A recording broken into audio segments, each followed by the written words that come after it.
Well, do you have any more evidence? No, sir, I haven't. But you can take my word for it. He's guilty. Well, that's your opinion, Sheriff. This court is interested in fact. Judge Lander, you're new in this country, but I know Amos March. We'll confine our remarks to the charges of robbery and murder. I've nothing further to add. Few shreds of circumstantial evidence and your opinion do not make a case strong enough to give to a jury. I have no choice but to dismiss all charges. No! Judge, can I ask a question? Certainly, proceed. Well, I thought the jury was supposed to decide if he was guilty or not. Now, isn't that what the jury's here for? Well, not if, in my opinion, the evidence is insufficient to hold the accused for trial. Amos Marsh, you're free to go.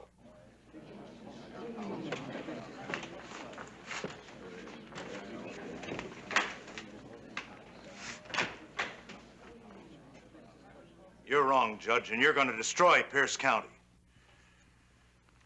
Sheriff Melville, I must warn you, you are in contempt of court. Maybe I am, but I've got a right to warn you what'll happen. All right, go ahead. This is a new country, and a rough one. And for every citizen that wants law and order, there's some bushwhacker that wants to destroy it. Every gunman and gambler and killer that's run out of the East heads straight here. And there's only myself and my daughter to try and keep them down. Well, can't you handle the situation? I can handle it all right, but it's got to be my way. Your way. Yes. Times haven't changed much since I rode with the vigilantes, and the law's got to act fast if there's an example to be made. In other words, you're not only sheriff, but judge and jury as well. I don't want it that way, but that's the way it is. And the facts have got to be faced. This country is not ready yet for any law school ideas. Not yet, it isn't. Starting right now, it is. This county is part of the Washington Territory and part of the United States of America. Its citizens and criminals will live within the law of the land. Laws made for and by the people, with equal rights and protection for all. Now, is that clear? But, Judge... From now on, every person accused of a crime will be brought into this courtroom, and with proper evidence. I will tolerate no other way. A fool's way, with nothing but trouble at the end of it. You've been warned, Sheriff. I find you in contempt of court. 30 days in jail. Jury is dismissed.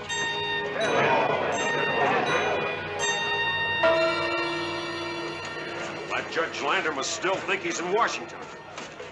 Can I help, Sheriff? No. Now just go home and forget about it. Forget it. I'm not about to. And what are we going to do without a sheriff? You're forgetting my deputy. She'll make a good sheriff, even if her dad is her prisoner. Will Melville's the greatest sheriff in Pierce County, and don't let that judge make you think otherwise. Well, this town ain't going to let him down. I won't let it. All right, everybody. Go on home. Forget about it. Dad, we'll get rid of that judge. You just wait and see. Now, wait a minute. Are you forgetting you got a prisoner to take care of?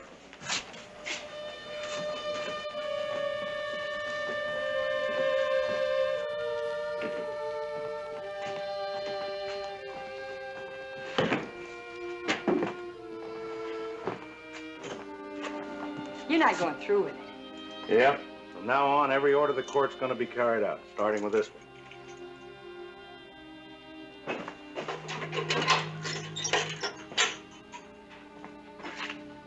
Well, at least I can pick out my own cell. That judge got you worried? Oh, not the way you mean, but he did set me to thinking. About what? Well, about the way I've been running things. You know, I did take a lot of shortcuts. Never went to the courts unless I really had to. Always in the interest of law and order, I told myself. That's true. Is it? You know, some folks were against an ex-vigilante committeeman being elected sheriff, afraid of mobs. They figured that a duly elected official should stand on his own 2 feet. And you did. And your record's perfect. Too perfect. I had to resolve every case by myself. Sometimes I wonder if that record didn't get in the way of my administration of justice. No. No, you were always in the right. Even when you arrested Marsh. Oh, we all know he's guilty. Are you sure, Kate? You know, that judge made me take a good look at myself. I didn't like very much what I saw. Dad, don't ever stop believing in yourself. Even when I was a child, I used to look on you as a giant. You're not a child anymore, Kate. Times change, and everyone's entitled to the due process of law. The judge's kind of law? The judge's kind of law. You'd forgotten how my mother died? No. An innocent bystander in a bank. Shot down and killed by a man like Amos Marsh. It's an accident. A stray bullet. And the judge's kind of law, with all its tricks, set her killer free. And there wasn't even enough evidence to convict him of murder. Honey, that was a long time ago, a different place. To me, it was like yesterday afternoon.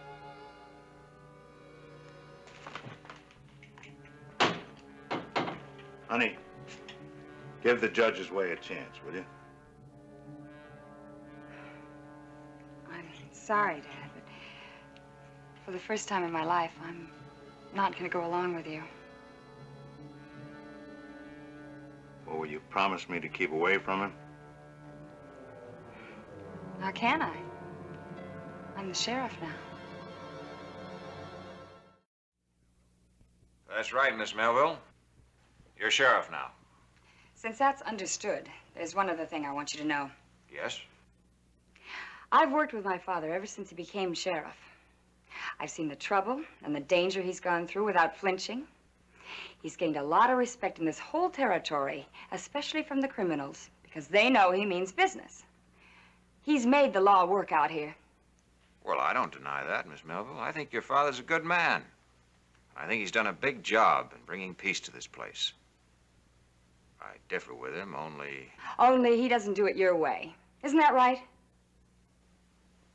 That's right, Miss Melville. I guess that sums up our differences. You talk out of both sides of your mouth. First you say my father's a good man, he's done a good job for the law, and then you turn right around and say he's done that good job the wrong way and throw him in jail for it. Look, Kate. Now, how can I explain this? Our laws are the code by which we all live. They spell out the things that are wrong, things that people mustn't do in the interests of society. These things are called crimes. Now, these same laws provide the penalties that those that commit these crimes must pay to society. I know that. But these laws go a step further. They also provide that all those accused of crimes have equal rights to defend themselves against the accusers. It spells out the specific method by which these accusations are made and places the entire burden of proof on the accuser. Now, do you understand that? I understand one thing. If someone's guilty, he's guilty, and that's all there is to it. That's the way my father ran things, and that's how I'm gonna run them.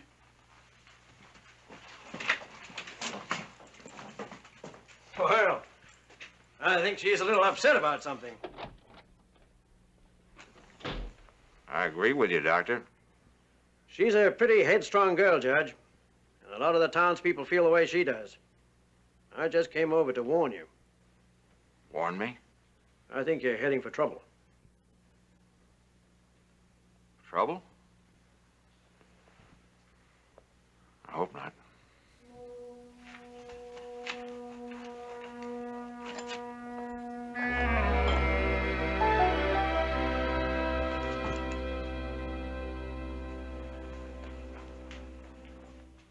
Caleb?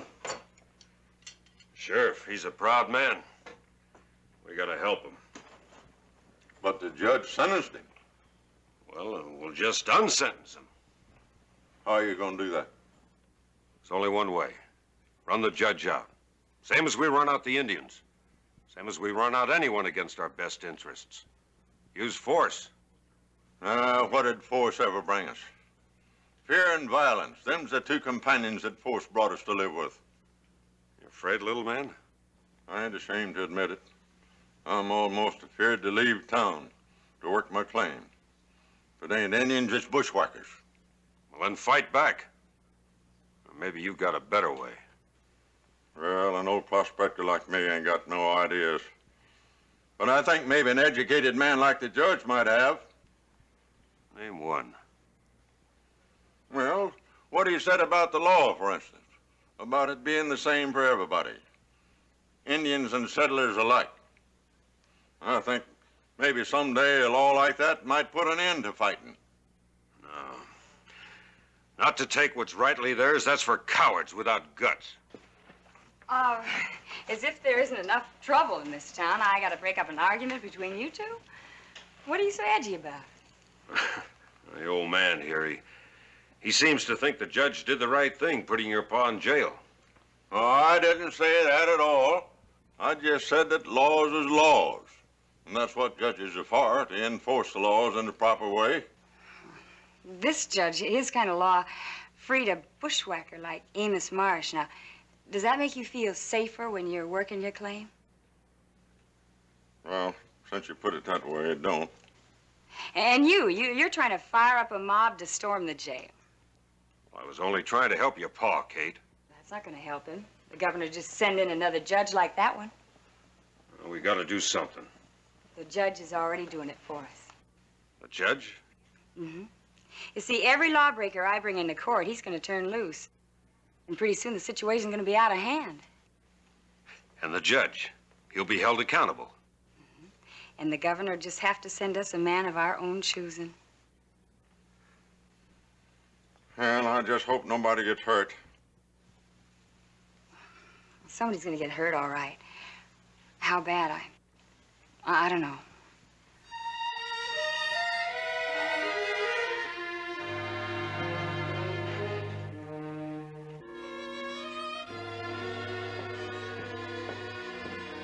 Here's your coffee, Dad. Oh, thanks, honey. Miss Kate? They sent me to fetch you. What's wrong? Caleb, he's been bushwhacked and robbed. He's dead. Do they know who did it? Amos Marsh. Leastwise, that's what I heard someone say. I'll be right there. Yes, I'll tell him you're coming. Now, Kate, you bring Marsh right back here. So the judge can turn him loose again? Now, look, things have got to cool off before you can get at the truth. He'll get his trial before we hang him. Wait a minute. Dad, haven't you ever wondered about the judge? What is a man with his education doing out in a place like this? They told me you came out for his health. Mm-hmm. And I know his ailment. Ambition. Kate, you're wrong. Oh, am I? Back east, he's just another judge. But out here, he can strike pay dirt. How? By making a name for himself in courtroom law. That would open doors to him. Like, the governorship? Washington, maybe. Now, do you still want to stop me?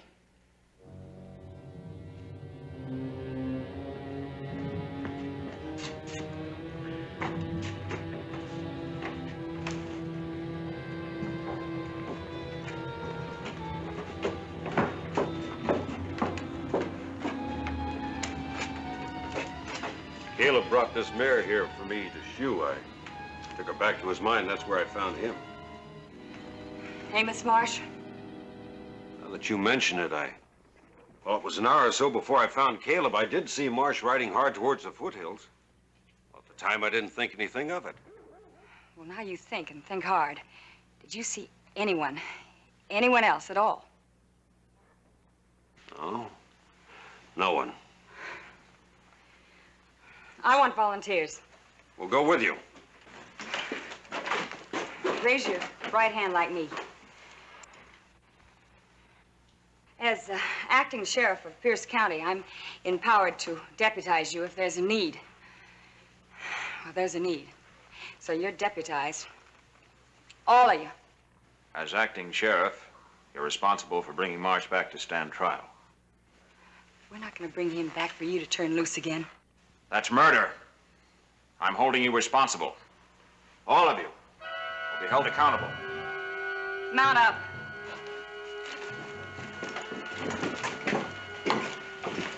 No one can stop what's got to be done.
Hello, Doc. Oh, Well, I guess you heard the news. about Caleb? I just examined the body. Too bad. He was a nice man. Did you find any clue as to who shot him? Well, it didn't appear to me that anybody shot him. Nobody shot him? Well, there wasn't a bullet hole in him. It was his neck. His neck? Yeah, it was broken. You mean he fell? Well, that wasn't any fall. Those marks on him were made by a pair of hands. Well, do you think a man like Amos Marsh might have done it? Well, you can't say for sure. It's not likely, though. The killer would have to be a man of great strength.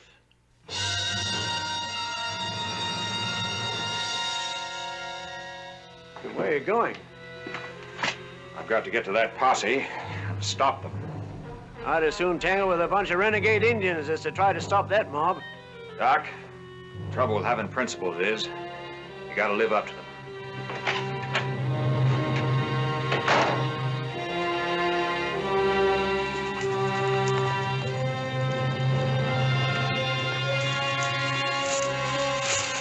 Get him.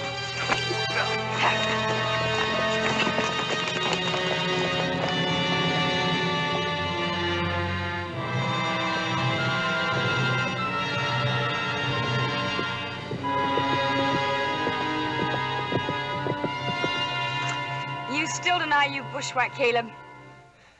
I went around there deep for something. I didn't kill nobody. Did you search the prisoner? Sure did. Show the jury what you found. Ain't no jury, and this ain't no courtroom. Why were you running? I wasn't. I was hunting. Yeah, that's what I'm doing out here. Yeah? What about this? Caleb's watch. Got his name scratched inside. You want to change your story? Hey, give me that watch. We need more evidence than a watch. Well, now, where'd you get this? Marsh's saddlebag. Did he give you the gold, too? I didn't kill him. Where'd you get the gold? Come on, we're wasting time. Let's get on with the hanging. There ain't gonna be no hanging, not until the jury gives us a verdict. But he's guilty. How much more proof do you want? We're not a lawless mob. In my book, a man deserves a fair trial. Let's get on with it then. Marsh, a confession would help a whole lot. No. All right. You followed Caleb out of town. You waited your chance so you could bushwhack him for this gold. Now, where's the rest of it? We know there's a lot more. Now, there's only one bag that's...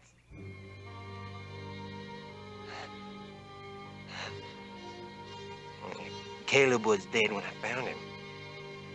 I've found a few things like the watch and the bag of gold dust.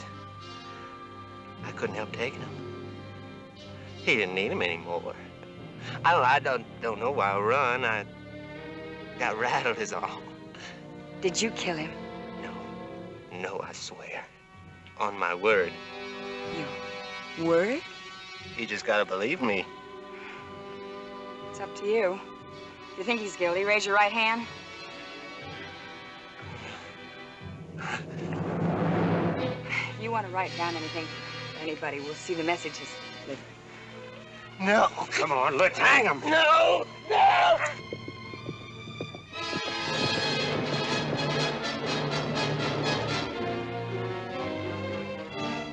Ready when you are, Sheriff.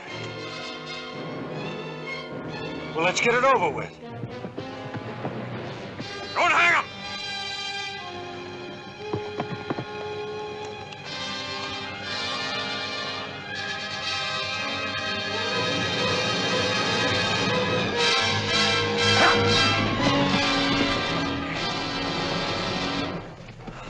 You all right?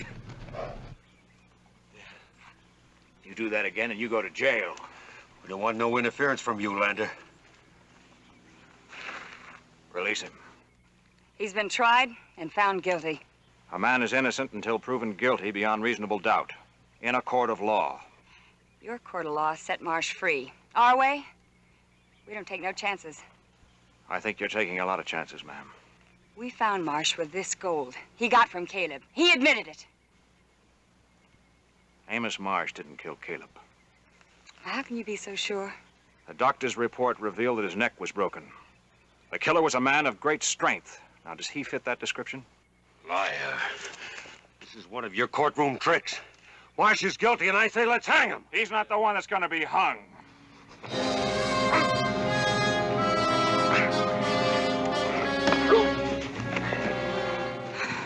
All right, we'll take the prisoner back to town. Hold it. Nobody's going no place. I'm taking over. And I say he hang. No wonder Marsh could only find one, because you got the rest after you killed Caleb. No, I didn't mean to kill him, Judge, honest. All I wanted was the gold. But he kept struggling. My hands around his neck. Let Marsh go. And we're taking him into town. Kate? Thank you. I should be thanking you. You opened up my eyes. If you don't understand, my father will. I think I understand.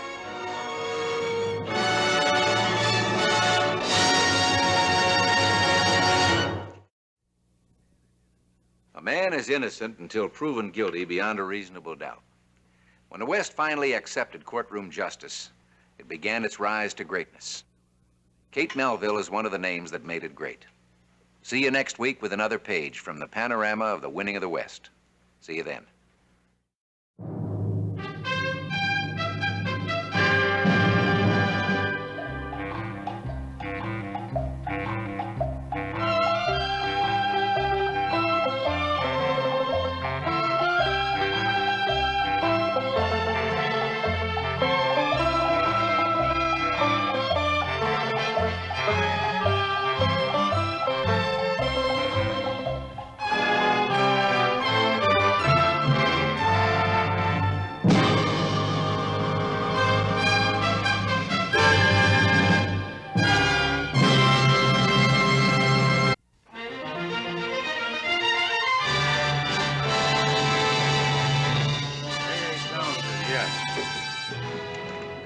J.W. Walling, yes.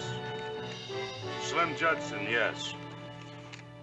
Holt Colgrave, yes. Tom Wilson, yes. Jack Van Metre, yes.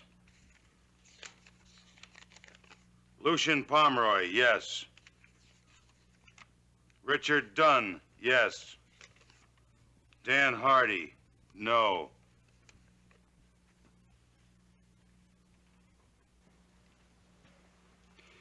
I'm sorry, Mr. Bundage. I'm just not convinced we're doing the right thing.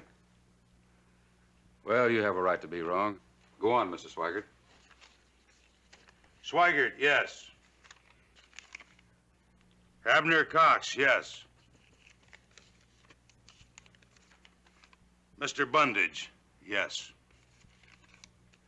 That's it. All in favor except one. And Hackett, who you said wasn't eligible to vote.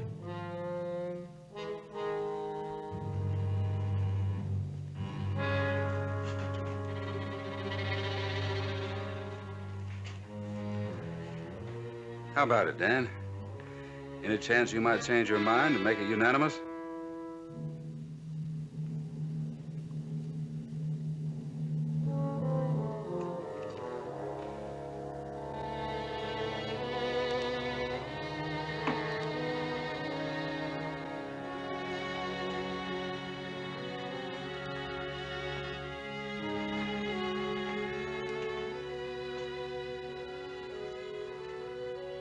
You voted to secede from the United States? Dan, that's the craziest thing I ever heard of. Well, it's not so crazy. People have started their own new countries before. But, Dan, we're Americans. How'd we get to be Americans? We put up the Declaration of Independence against taxation without representation. Do you know what happened this morning? Federal mining tax collector showed up again from San Francisco. The government back in Washington has raised our taxes again. That's the third time since we started the town. What do we get for it? Nothing. Absolutely nothing. You sound just like Mr. Bundage.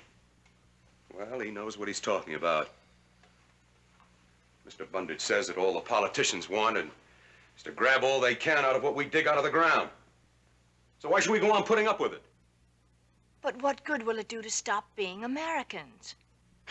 Oh, Jenny, you just don't understand.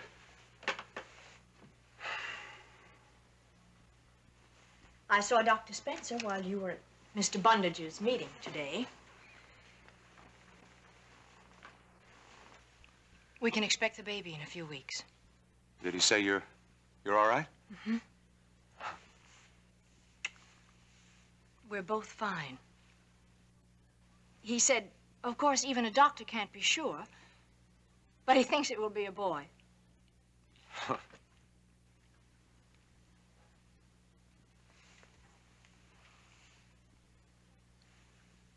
It's going to seem strange, calling our son a rough and ready-un. What I want him to be is a man. Better man than his father, that's what counts. Not what flag he tips his hat to. We're gonna have a flag of our own. Joe Swigert and Abner Cox will have it ready Tuesday. Is that when we leave the United States? It's when we become the new Republic of Rough and Ready. The Republic of Rough and Ready. Well, what was Texas till Moses Austin and Sam Houston came along? They made Texas a sovereign republic, so the United States had to come asking, won't you please come in? That could happen in California. Dan, do you really believe what you're saying? Anyhow, it's done. We elected Mr. Bundage president. Oh, naturally, he'd be president. What did they elect you? Nothing. Why not? Well, for one reason, because at first I voted no. So they talked you into changing your vote.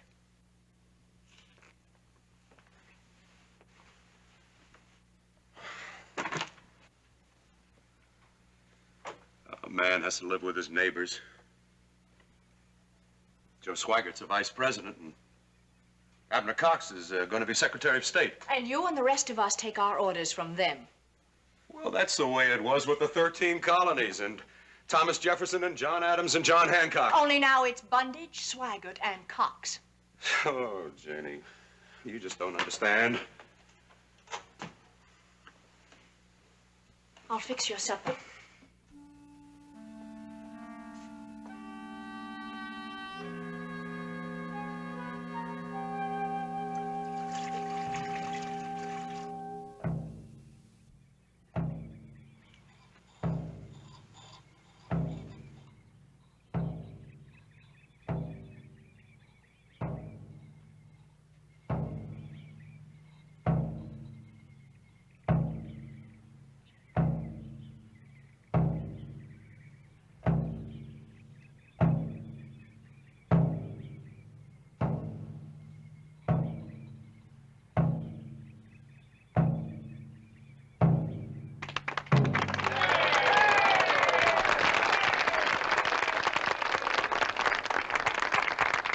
Fellow citizens, with the lowering of the flag of the United States, we cross the threshold out of the dead and buried past into the bright promise of a golden future. I will now read the code of conduct which will govern us henceforth. Which, of course, he wrote. We, the people of the great republic of Rough and Ready, united in a common cause, do ordain and establish the cornerstone of our Constitution as follows. Article 1. It shall be the sole right, privilege, and discretion of our president to demand equal obligations from each and every citizen. Article 2. No man, woman, child, or beast shall enter or remain in our republic without securing the permission of the president, vice president, and cabinet. It's not over yet. It is for me. I'm going home and think how I can tell our son he's not an American. He's a Rough and Readyian.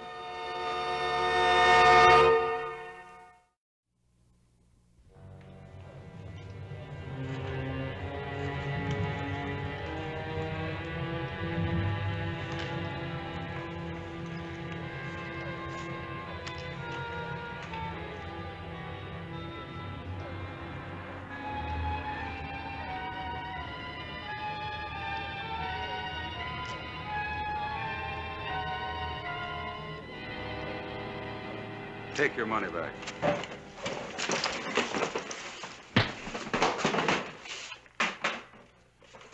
That's my money. I want it fair and square. You're a liar, a cheat, and a thief. Take your money back, gentlemen. Mr. Cox, divide the money equally between them. Hackett, you're through and Rough and Ready. Who says? He says, and he's the president. The president's in Washington. I'm a free-born American citizen. I didn't vote for your flag. I know my rights. Undesirables have no rights in our republic. Take him away.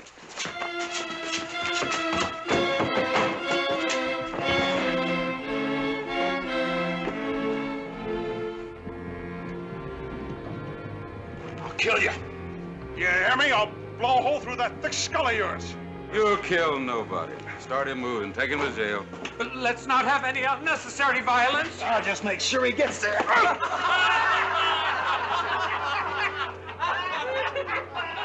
Mr. Bundage! Mr. Bundage! I didn't know our new Constitution covers convicting a man without a trial. And I didn't know you'd defend a man like that. I'm not defending him, but, well, this is going pretty far. If you feel you can be loyal to the government you helped elect, why don't you leave? Oh, no.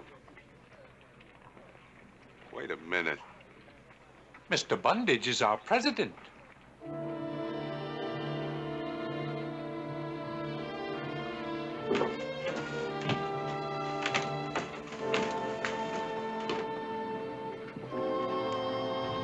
Gentlemen.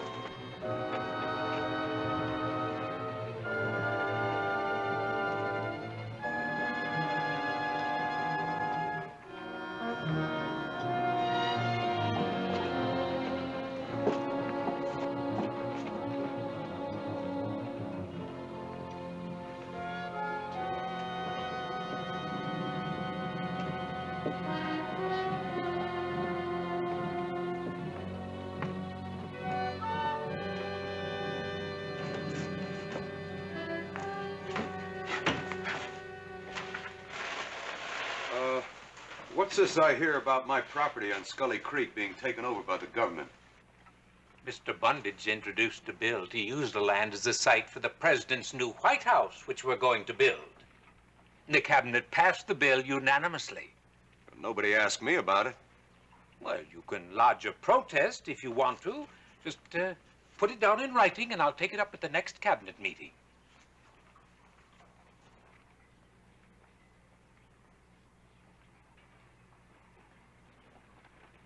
Any more questions? Just one more, Mr. Cox. What's a foreigner's picture doing in the sanctum sanctorum of the Secretary of State of the Great Republic of Rough and Ready?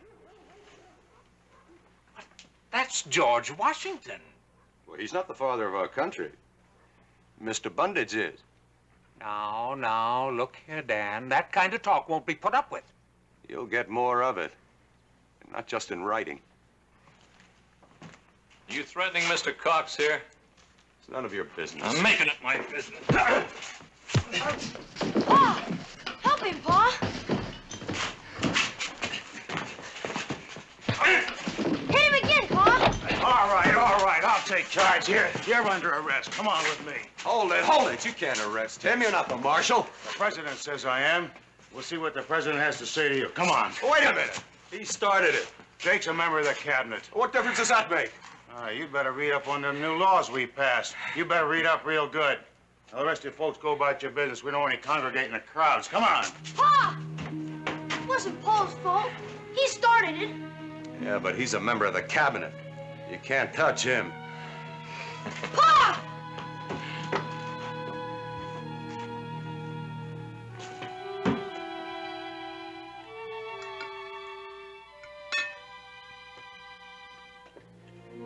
Dan, it doesn't help matters any. You're starving yourself. I'm just not hungry. I let Joe Swigert walk all over me today.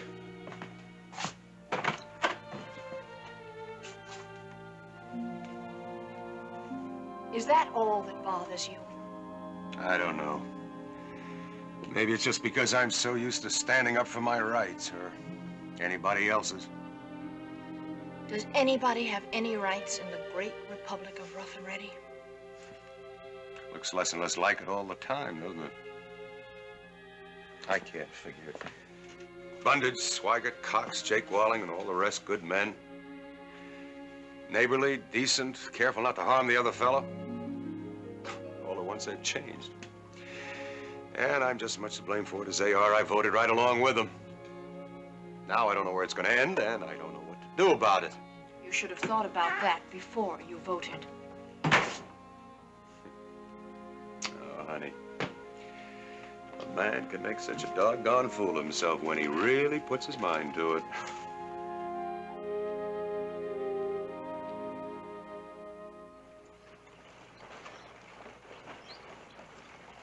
Swigert, how long will it be before you get to my job? As soon as I get through here. Well, hurry it up.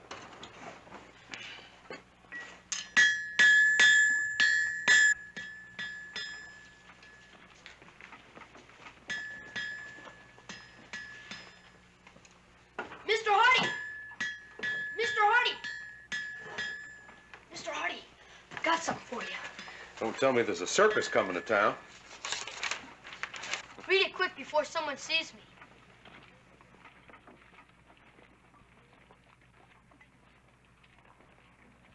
Who hired you to pass these around? Nobody hired me. I'm doing it for Pa. Mr. Bundage fined him $100 in dust that fight in Mr. Cox's store. Pa says it's time for another mass meeting. Says this time he wants everybody there. Says if we got the right to be a free and independent state, we got the right to choose who's gonna do our talking for us.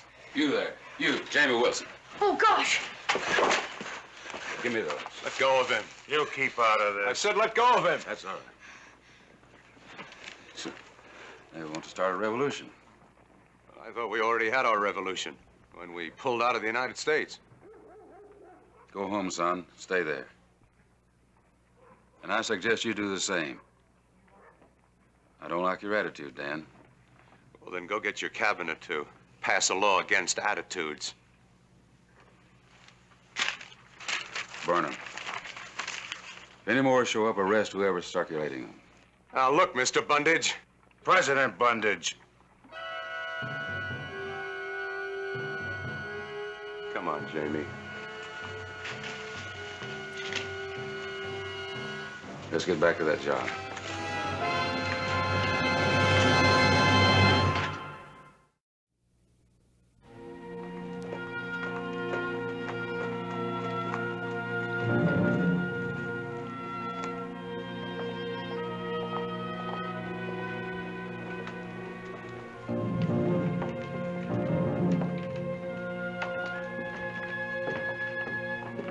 Fellow citizens, I have called you together so that fair warning may be given once and for all to all alike.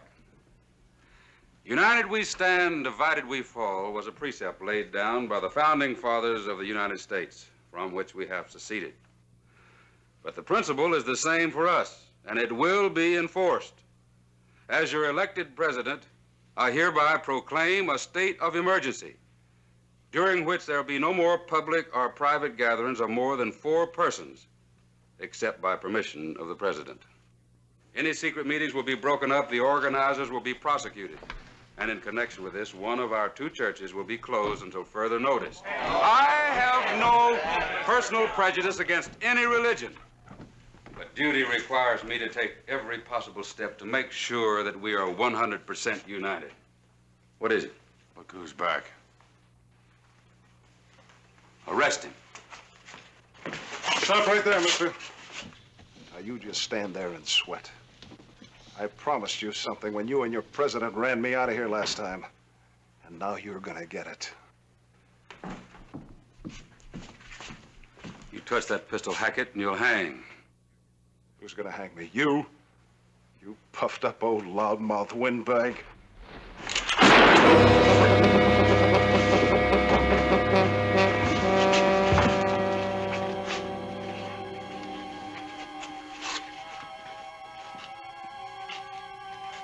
He's dead.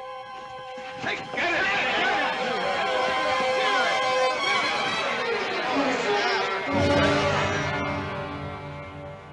I looked around for you and you were gone. Bundage called a mass meeting. They voted to hang Hackett in the morning. I won't be here to see the hanging. Oh, what kind of talk is that? Jenny, I know it was an awful thing to see. And I know you hate what's going on. But you're not going anyplace. We live here. This is where we belong. Maybe you do, Dan, but our son doesn't. He has a right to be born in a free country. I built this house for you and for him, and he's going to be born in it. And you helped build the great republic of Rough and Ready, too. No, I didn't. I'm just one man. The kind of man you want your son to be?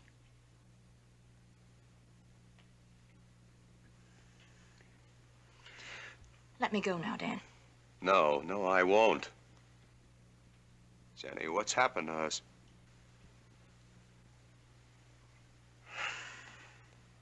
You're right. You're always right. Jenny, why'd you ever marry such a weak-kneed fool?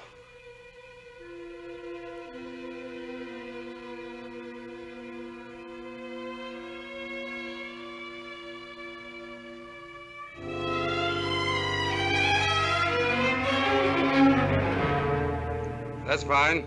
Now lift him up on that box. Tie the end of the rope to that axle there. Mr. Cox, as Secretary of State, it's your duty to complete the execution. Me? Why me?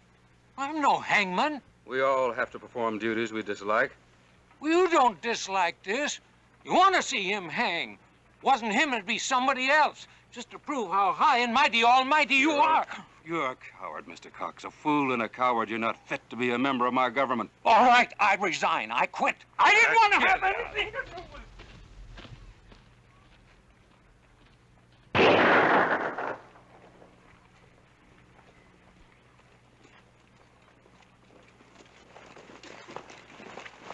What's the meaning of this? What do you think you're doing? We're here to stop you from doing what you have no right to do. That man's a murderer. You all saw him kill Joe Swigert in cold blood. That's for a judge and jury to decide, not you, Mr. Bundage. You elected me as your president. You adopted the Constitution. We're unelecting you as president. We're calling off your Constitution. We're rejoining the United States of America. You can't do that. It's too late. We are a new republic. We can and we're going to. Hey, he's in your custody. I doubt that President Zachary Taylor back in Washington even knows we ever seceded from the Union.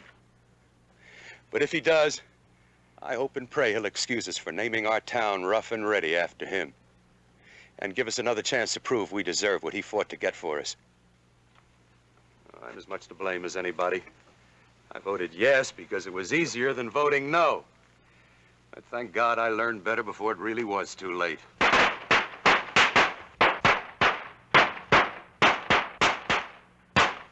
been saving up for today. Did you forget? Today is the 4th of July.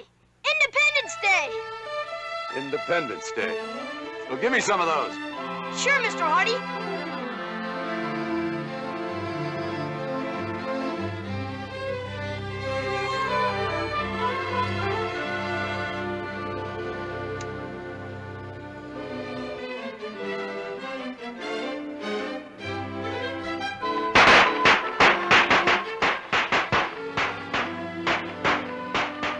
Where to now, Mr. Bundage?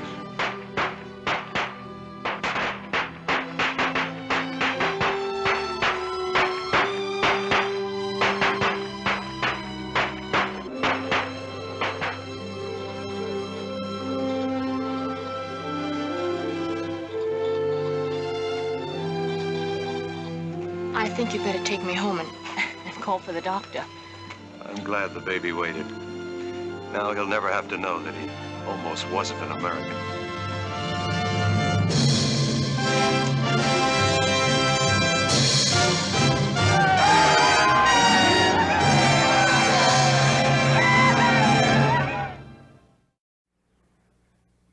Well, that's the way things happened when the Old West was young. Drive up the Mother Lode Highway, along the Golden Chain, from Sonora through Angel's Camp, past Sutter's Creek, past Coloma, where the gold rush began. Turn off at Grass Valley, and you'll come to the town still called Rough and Ready, still there. A milestone in the march of California toward a star on the Star-Spangled Banner. A reminder to all of us of our American birthright, a birthright that Rough and Ready almost threw away. Next week, another true story of the winning of the West. See you then.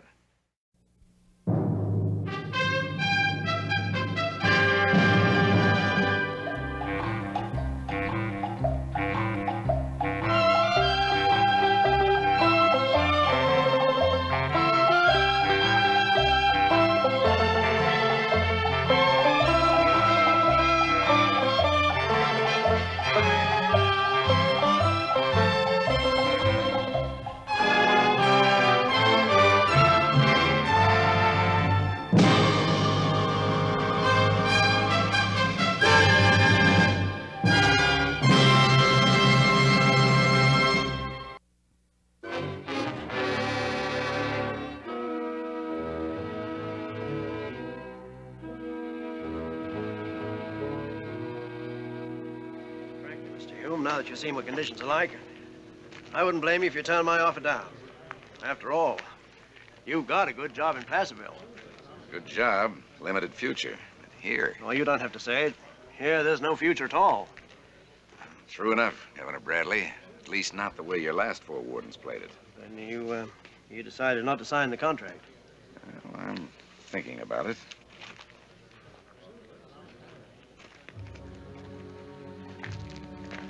You know that's against the rules, Elliger. No. What do you want me to do? Pick it up, Mama? Well, it wouldn't hurt, what with Governor Bradley being here. Do you know what I think of him? That. Turn around, do you mind?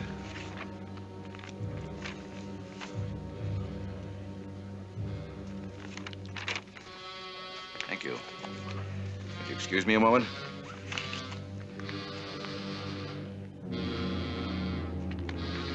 My name is Hume. I'm the new warden here.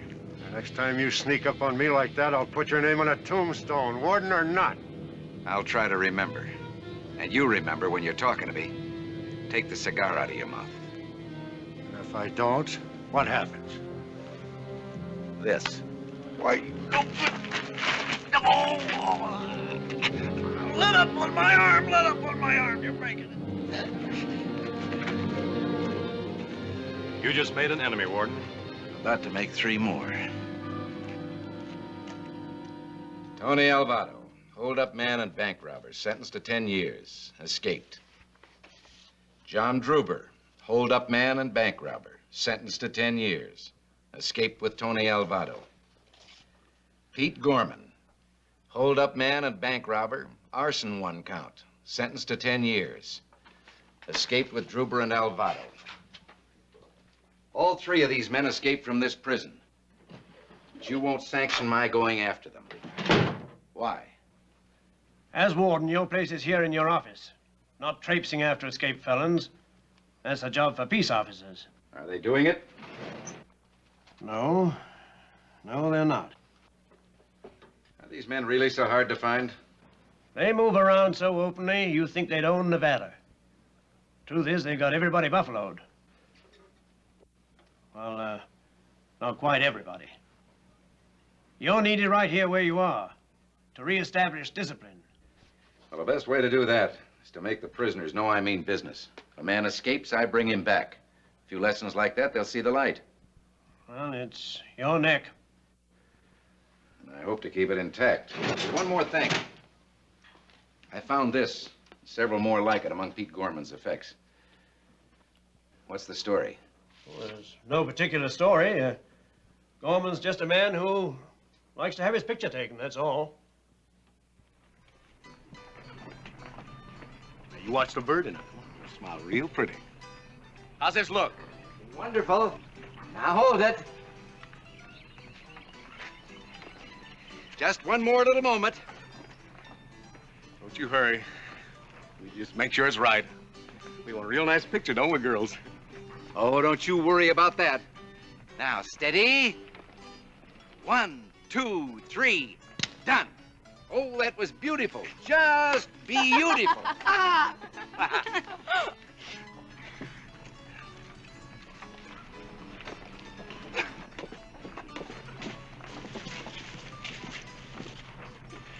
Hey, who told you to put that thing away? Now, you might have to take another one. Oh, I guarantee you that won't be necessary. Wait till you see how well I've caught you.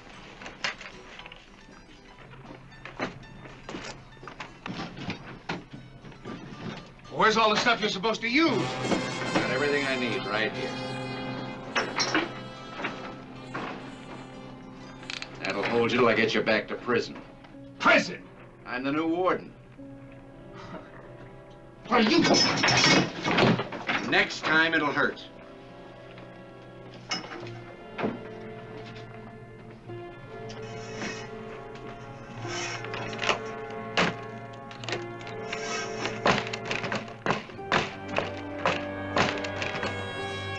Wait, you let me out of here! You hear me now? You let me out of this place! You let me out of this bloody wagon!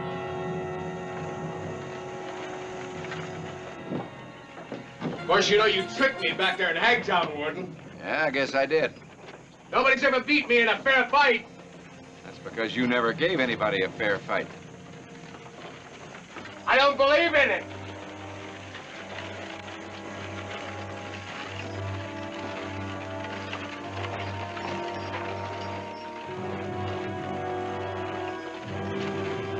Stop the wagon!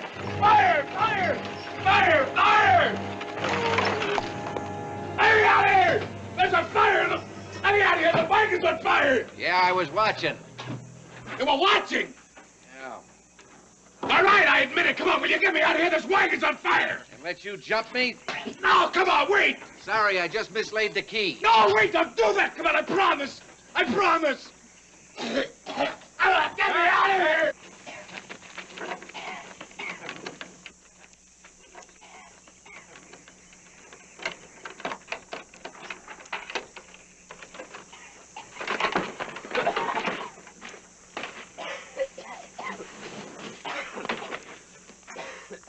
Now, maybe you've learned your lesson.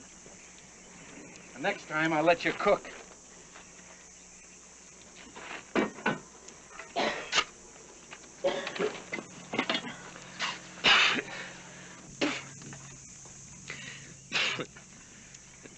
All right, back inside. You know, you're a real rooster, Warden. Yeah, I know. Inside. Yes, sir. You know, I almost hate to think what's going to happen to you when you get up against Tony Alvarado and John Druber. I can hardly wait. Get in the wagon!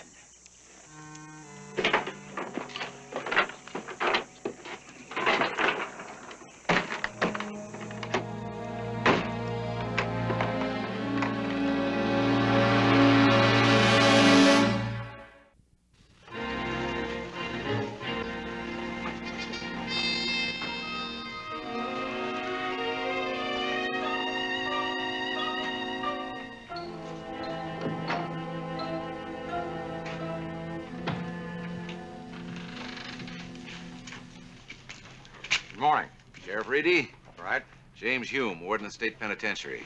I'd like to ask a favor of you. Oblige you any way I can. I got a prisoner in there. I wonder if you could put him in your jail for 4 or 5 days. No problem. Who is he? Name's Gorman. Pete Gorman. I'm sorry, Hume. I couldn't do that. What? I don't think you realize what you're asking. Well, I've got him chained up. He could hardly do any harm to anyone. No, it's not him. It's his friends, Alvaro and Druber. They might come for him. I'm going after them now. That's your problem, Warden. But this town doesn't want any part of them. I don't understand. I'd like to show you something.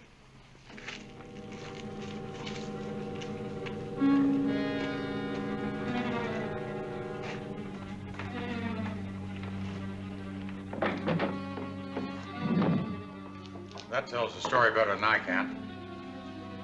Alvaro and Druber robbed this bank last night. All that left was the $2 bills. They must be superstitious. Well, Alvaro wouldn't touch one if he starved.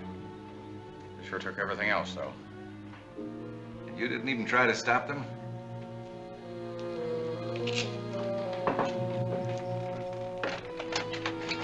What's the matter with you, Sheriff Reedy?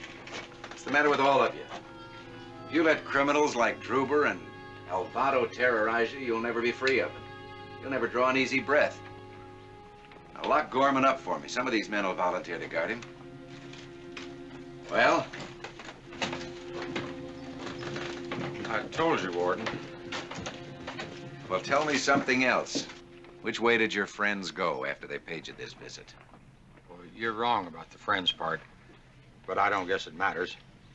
As far as Alvaro's concerned, he ranges wherever he's a mind to. Who's going to tell him no? What about Druber? He generally holds up in his mine over northwest of here. Says it's going to make him rich someday. He calls it the glory.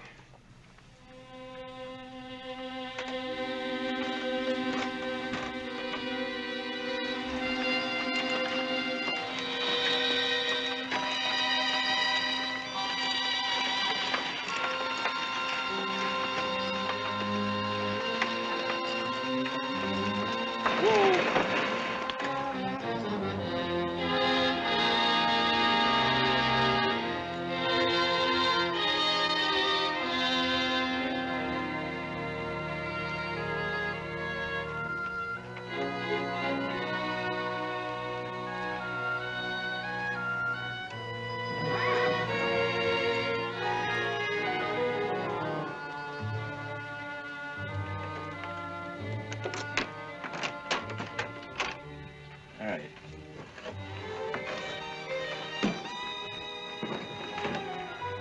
Guess I didn't need this after all. You could have hollered your head off. Druber couldn't hear you. He's not here. If he was, you'd be dead. Yeah, well, I'll argue that with him personally. But first, I gotta salt you down while I go hunting for him. Be careful when you go down that rope ladder. Oh, come on now, not down there. Well, I can knock you cold and toss you in, or put you in that bucket, lower you and cut the rope. My chance ever comes, I'm gonna kill you. Oh, come on now, listen now, don't put me down there. I can't stand it. Sure you can. Move.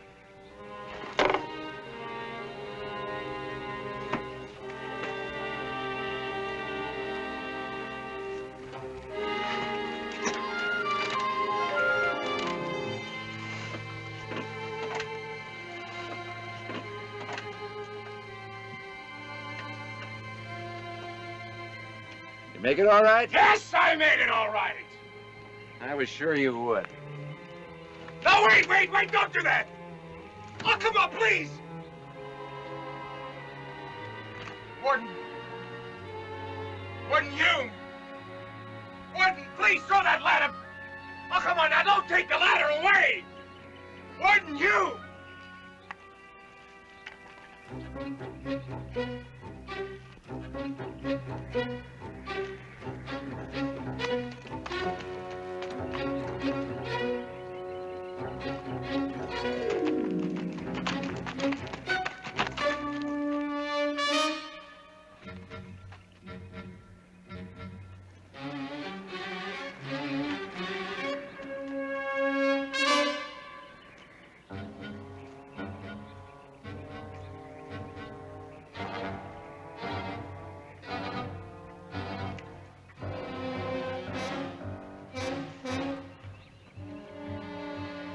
Warden?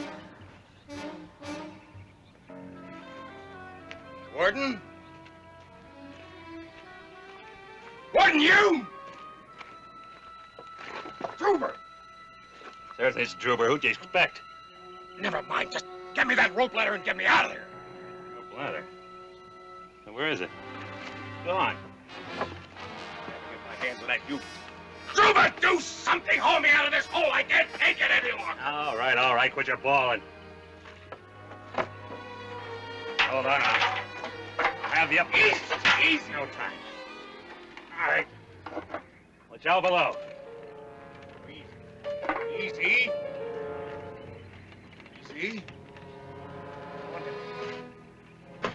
Come on down. Come on. See? All right, climb in the bucket. All right, I'm in. Let's go! All right.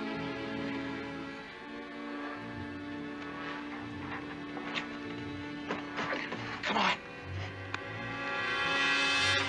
Don't let go. You'll drop your friend to the bottom and break him in pieces. Druber, what's the matter up there? Get me out of here! All right, crank him up. Oh, hold it. According to your prison records, you favor a sleeve gun.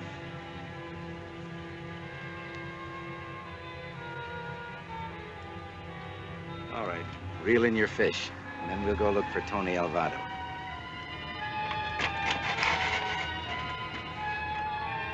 Now you mind your manners, Grandpa. This is Tony Alvado you're talking to, remember? When I ask you a question, I expect an answer. And if I don't get it, you don't live long. What do you take away from me if you shoot me, Tony? I'm 93 years old come December. Maybe I got another year left. Maybe I only got another hour. All right, you gabby old goat. Here's $10. Now, how long ago did Hume's wagon pass by here, and which way was it headed? What makes you so sure they went this way? Because I've been trailing them all the way from the mine. Now talk. Makes a feller kind of despise himself selling out another feller human being, but money's money. Hume was carrying Druber and Gorman back to Carson City. You're just about a day and a half behind them.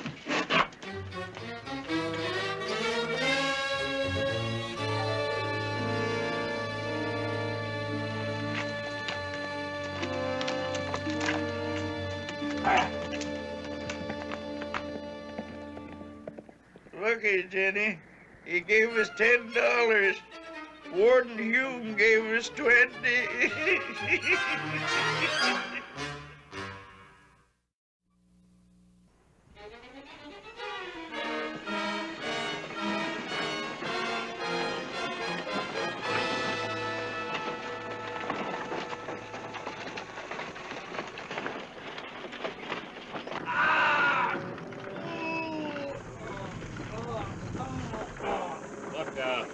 Warden, if you're figuring on getting Gorman back to prison alive, you better see about this ankle of his.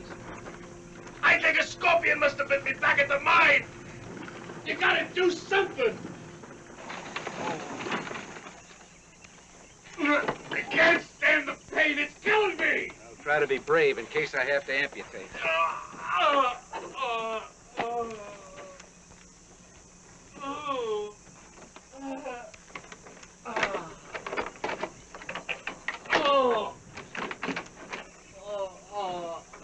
You better come look. I think he's getting delirious. You bring him out here. I gave you an order.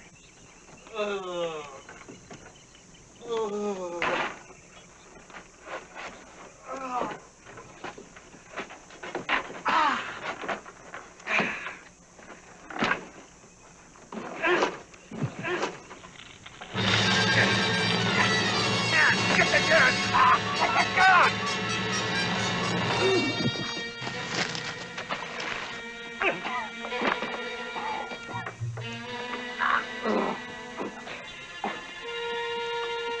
Get in there.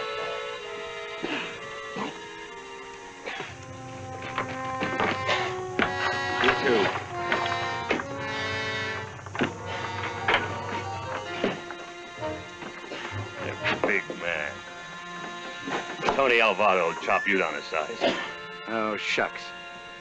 And I thought I'd let him chase me until I catch him. Catch him with what? You threw our guns away, huh? Yours just went in the river. Your luck went with it. Luck? Yeah, I almost forgot. Alvaro's kind of superstitious, isn't he? Inside.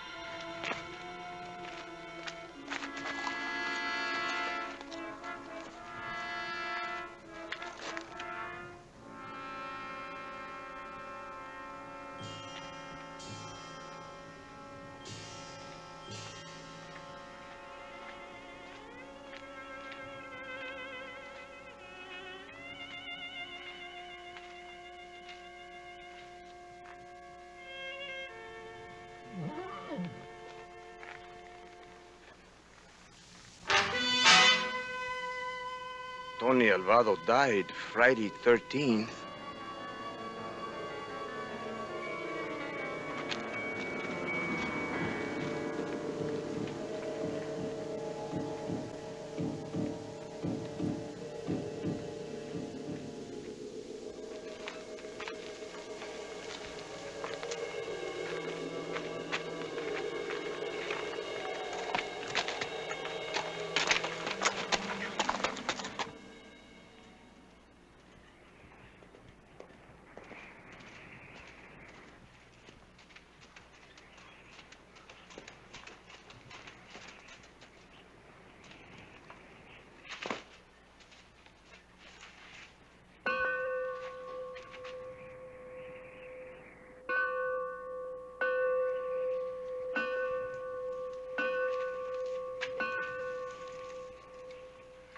Alvaro's funeral.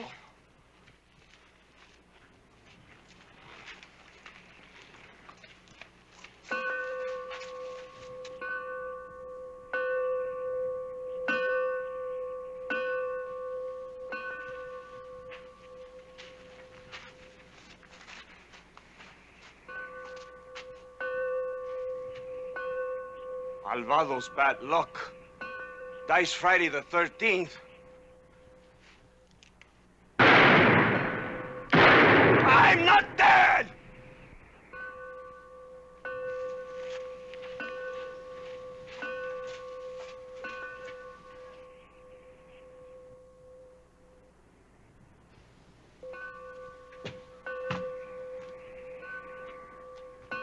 Wait for Tony Alvaro. Auction of his belongings.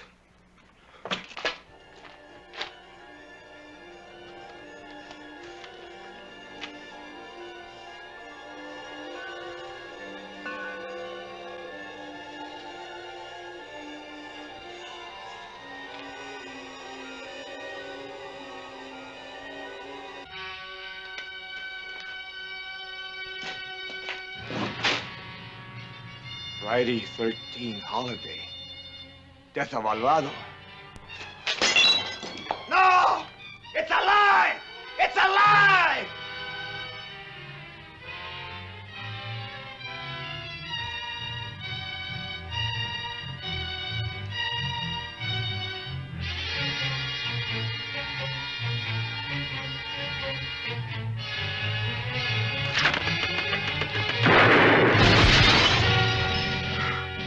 Me.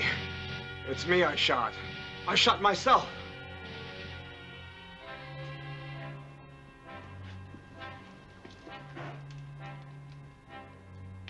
Sooner or later, all outlaws commit suicide one way or the other. You're Hume. You did this to me. I had to. I couldn't go up against you in a gunfight, not with this pea shooter at Druber's. Your friends are waiting for you in a wagon. Let's go back to Carson City.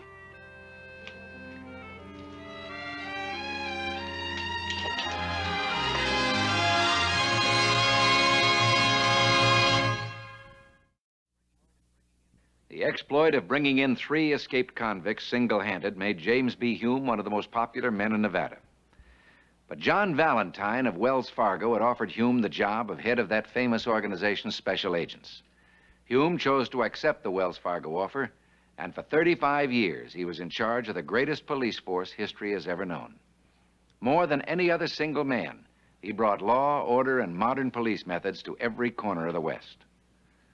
Next week, another story of the people who made the American West.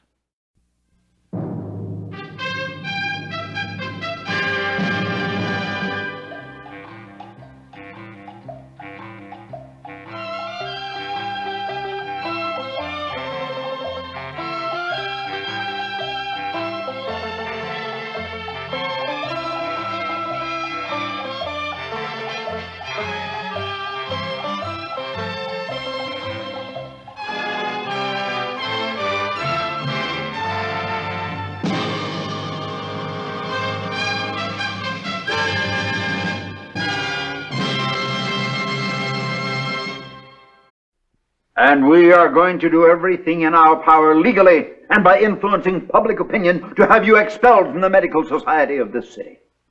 Once and for all, we are going to stop this vile and horrendous practice of transferring blood from one human being to another if we have to have proper laws enacted to do it. Are you through, Dr. Sam? We have repeatedly warned you.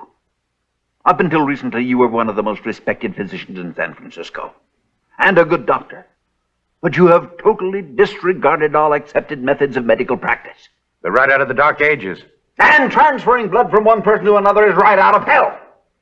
It saves lives. Does it? 2 of your patients have already died from your experiments. And 24 are alive because of them. But, gentlemen, this is 1885. The world is progressing. The new replaces the old. Medical science cannot and should not stand still. Now, it's true, we don't know a great deal about the blood, but there are great men of science, both in this country and in Europe, who believe that bloodletting is dangerously detrimental and that the transferring of good whole blood is the answer in certain instances. We will find a way to stop you.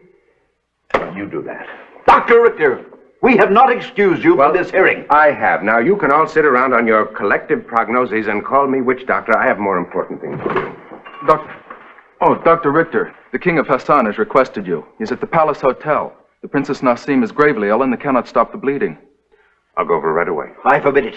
Don't you dare go near such a personage. Why, you could cause an international incident if you attempt anything. Richter! Richter!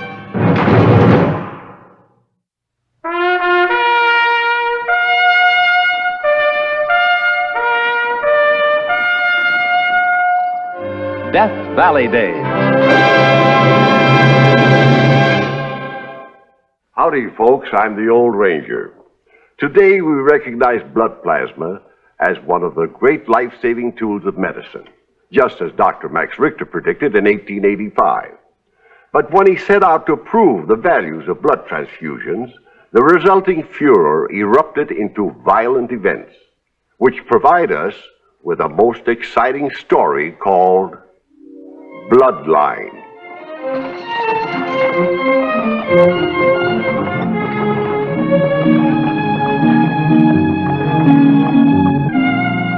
And the court physician, Dr. Lee, spoke very highly of you, Dr. Richter.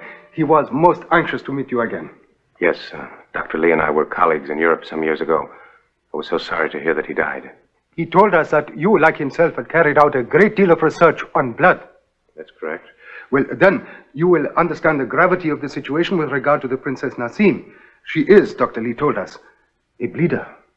And she's pregnant? The child will be born within a month, and even worse than that, yesterday the princess cut her hand, and the bleeding has not stopped yet. Now, of course, Dr. Lee always traveled with the royal party wherever it went, and we did not anticipate his death aboard ship.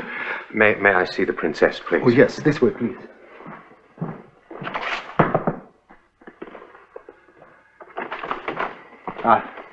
Prince Harry, this is Dr. Richter. His Royal Highness is Princess Nasim's husband. Help her, Doctor. Nasim, she's desperately ill.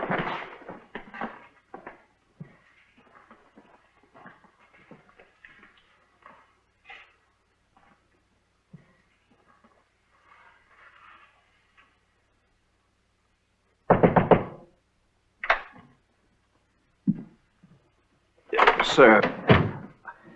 My name is Dr. Simon. I wish to see the Prime Minister. I am the Prime Minister. I am here on the matter of the utmost urgency. Your Excellency, read this.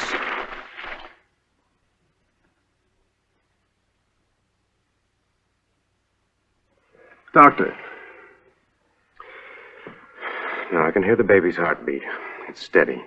But your wife is weak. She's lost too much blood. Yes, what is it? Dr. Richter, I must speak to you immediately, please.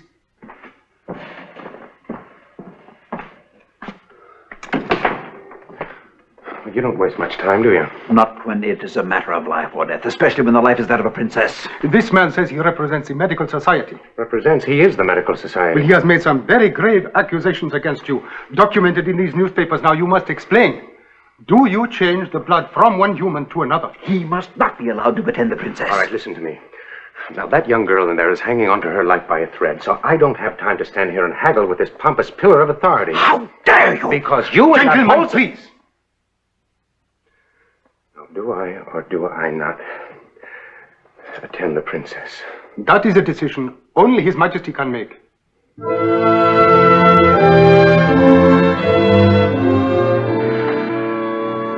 I do not know what to believe. Dr. Richter, you must understand I am not only duty-bound in this matter, but the Lady Nasim is my daughter. The child she carries is my grandchild.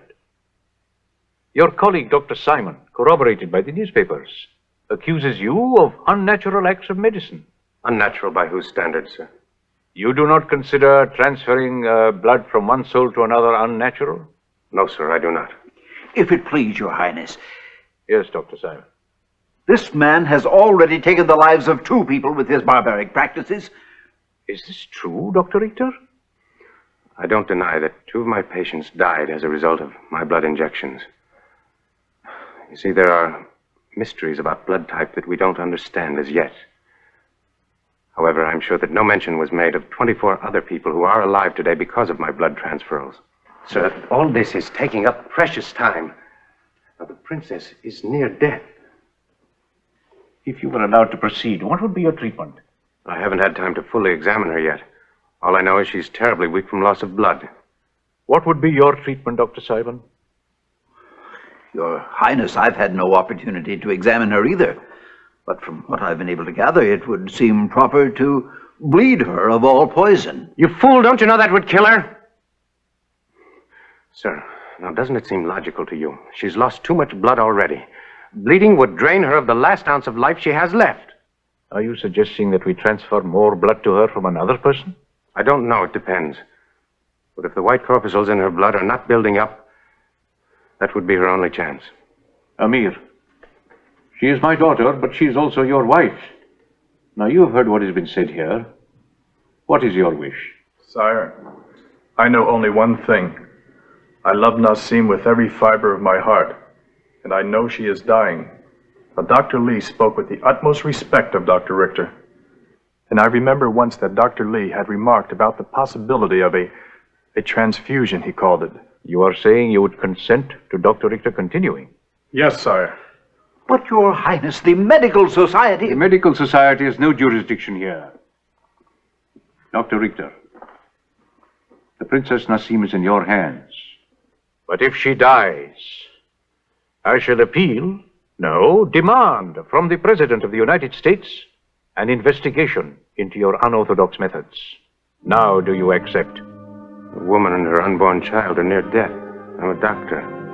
Of course I accept. Then go.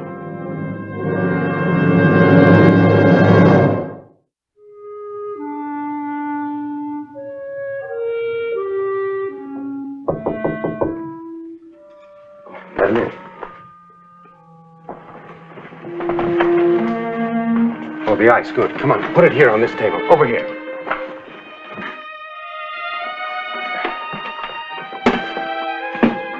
What is this? Incense. Get rid of it. Hurry.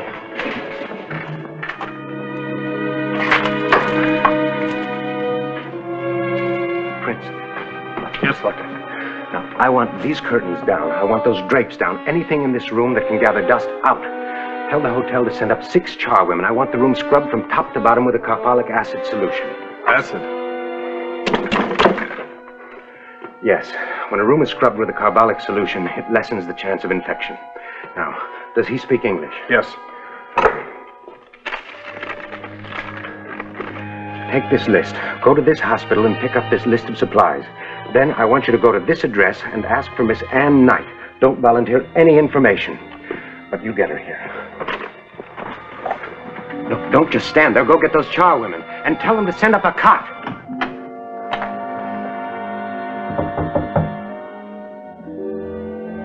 Come in.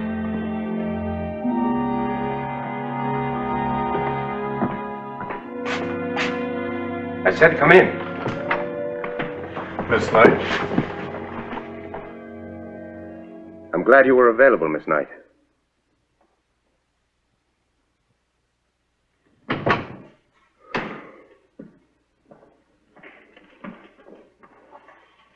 You. They didn't tell me. If I'd known you were the doctor on the case, I would not have been available. Oh? I'm sorry to hear you say that. I thought that you at least would still have confidence in me. There was a time when I was proud to work with you, when I thought you were the best doctor in San Francisco. But what you've become with your hideous experiments, taking blood from one person, injecting it into another, it's unholy. Unholy? And who are you, God? Your God must be a stranger to the Christian world, Miss Knight, if he condemns the saving of human life. And I've seen these blood transferals do exactly that time and time again. I didn't send for you to listen to a lesson on the scriptures or to hear you tell me how to practice medicine. You're here because you're an excellent nurse and for no other reason. Now get into your uniform. Well, there's work to be done here and it can't wait.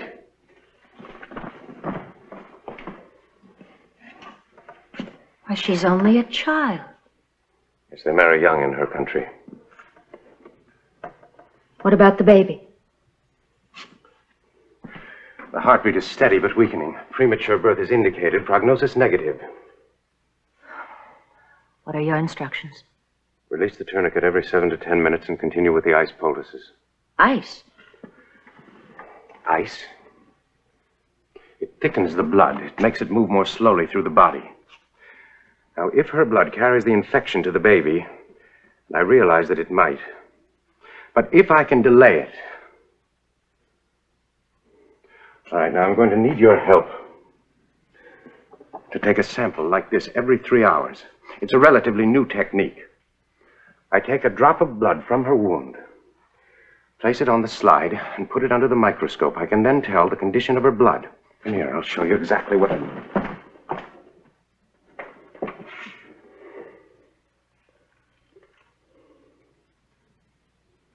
Now, take a look. Now, you see the crosshairs? Yes. They make a pattern of squares, right? Right. Let me look. Now, by counting the white cells in a single square, we can tell if the blood is building up the cells or if the infection is destroying them.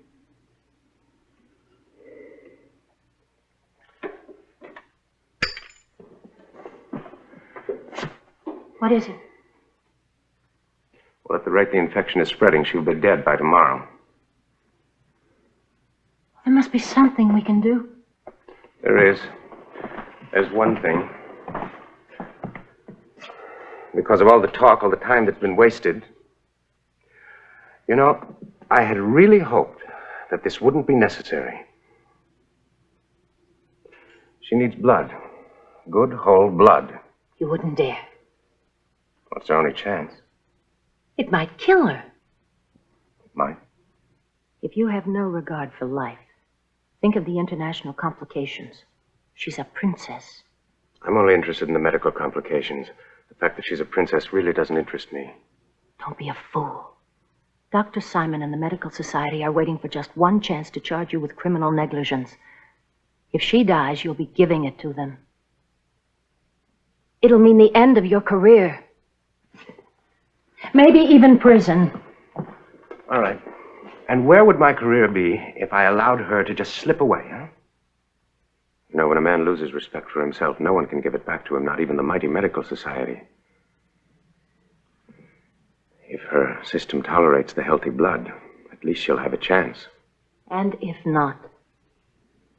Then we'll know that everything possible was done to save her.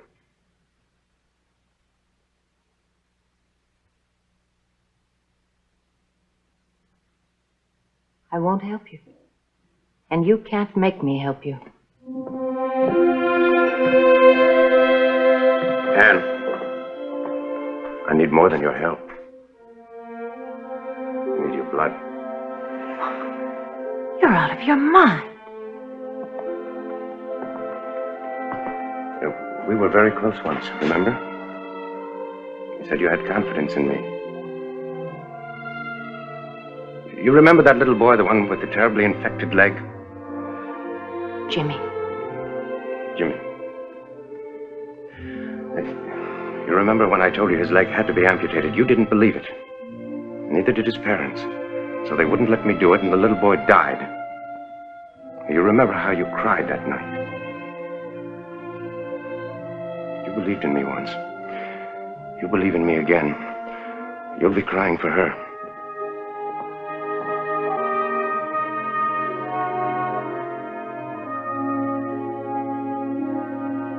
She needs your blood, Anne.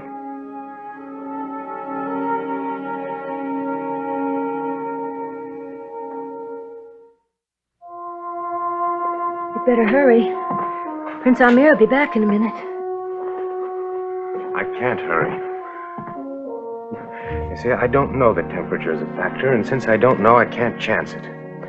See, the temperature of your blood is normal. I can't bring hers down below 102, even with the ice packs.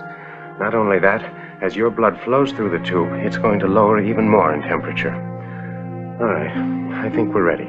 Now, this isn't going to hurt, so you have nothing to worry about. But just think, your blood very well may save 2 human lives, the princess and her unborn child. All right? Now, keep your arms straight. You'll feel a little sting when the needle taps the vein. That's all.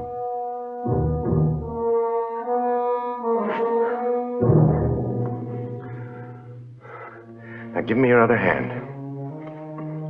That's right. Now, I'm putting the tourniquet between your thumb and forefinger. All right? Now, when I tell you, I want you to pull that. That'll release the knot and allow the blood to flow through the tube. But it must be done gently. Under no circumstances are you to disturb this needle. You'll be fine.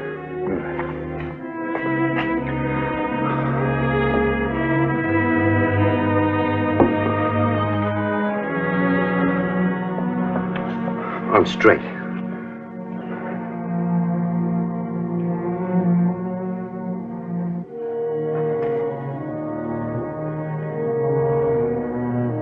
All right, Anne.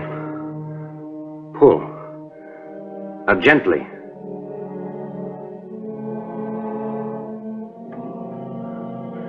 Easy. Easy, little princess. Is she all right? The blood flow is good.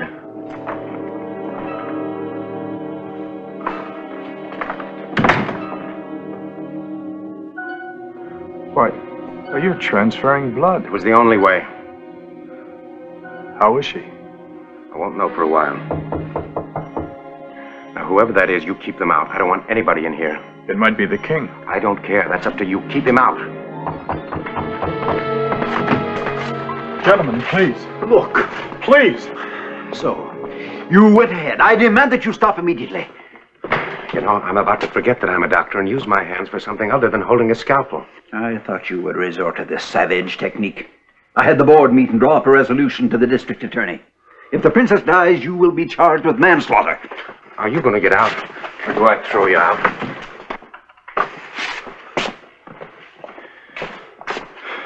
May I stay? Of course. You're her husband. She may feel your presence in the room, and it'll comfort her.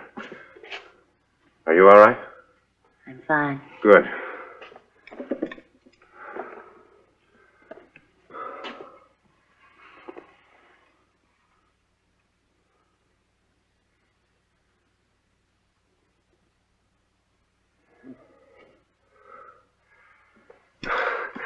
Her system tolerated the new blood. Thank God. Yes, thank God. And thank you. You know, what you did was terribly courageous. And I know that. Anne, I'm sorry, but I'm going to need you immediately. Complications? At the moment, her biggest complication is having a baby, which I think she's about to do momentarily. Prince, you'll have to leave now.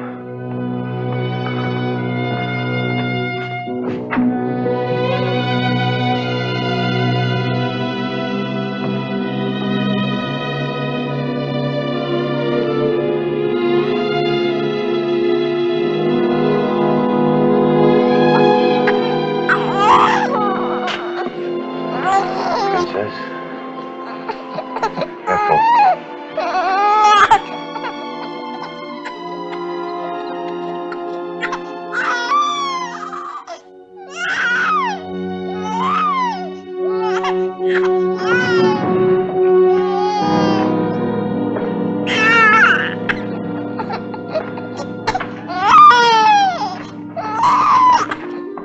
Prince Amir, may I present your son, the prince.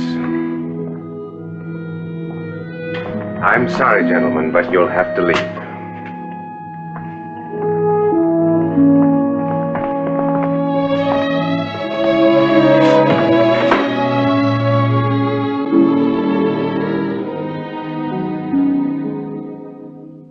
Then, Dr. Richter, you think they will both live?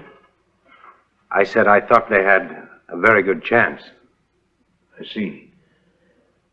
Dr. Richter, you are a man of considerable worldly knowledge. You must have been aware of the sensitivity of royal families to their bloodline. Why did you not take Prince Amir's blood? Or mine? If I had been convinced, of course. Well, I understand that Prince Amir is Nassim's fourth cousin. And even as remote a relationship as that could tend to emphasize uncertain factors in the blood that we're trying to overcome. I need not remind the Crown that it is duty bound to renounce the child's heritage now that it has been tainted by commoners' blood. Renounce? It is the demand of my office that I respect our country's tradition above my person. Nevertheless, under any circumstances, a newborn in the royal household must be presented to the crown within an hour of its birth. Regardless of blood, he is still my grandson. Bring him.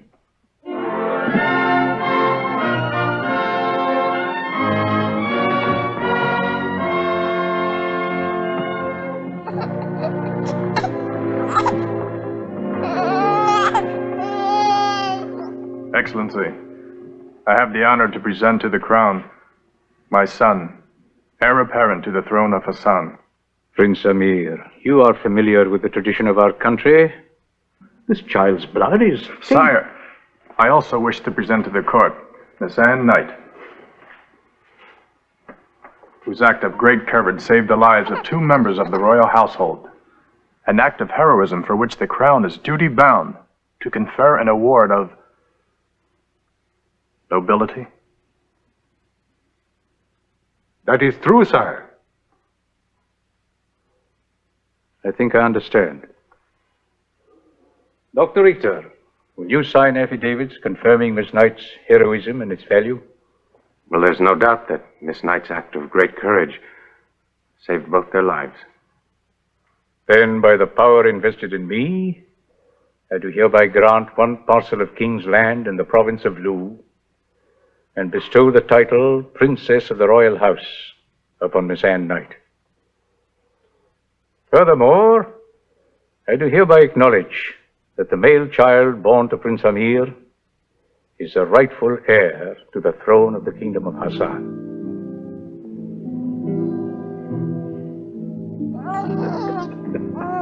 So be it ordered.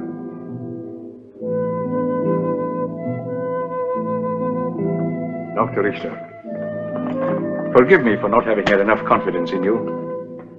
You are indeed a great physician. Thank you, sir. I shall have the honor to inform your president of your deed here today. The world should know the importance of blood transference, as I do now. Well, let's hope that someday they will, sir. Goodbye. Goodbye. Oh, Dr. Richter. Yes, sir? You haven't mentioned a fee. Oh, I'll mail you a bill. Whatever it is, I shall be delighted to triple it. Goodbye, Doctor, and good luck. Thank you. And to the newly created princess, my deepest gratitude.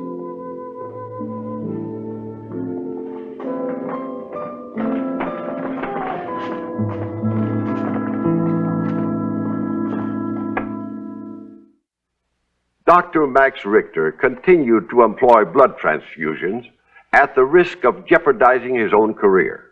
And one day, the use of blood plasma was to save thousands of lives in wars and hospitals all over the world.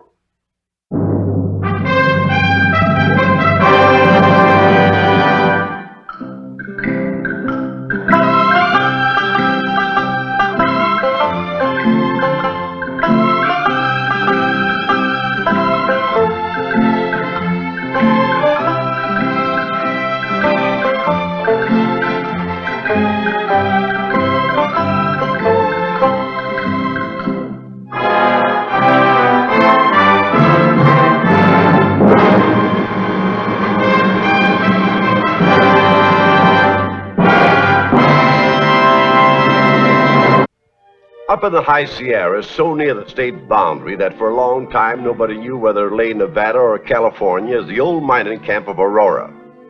In Nevada. Now, you may think they had their history as well as their geography confused when I tell you that this story is about Nevada's Plymouth Rock. This is the main street of Aurora in the year 1863.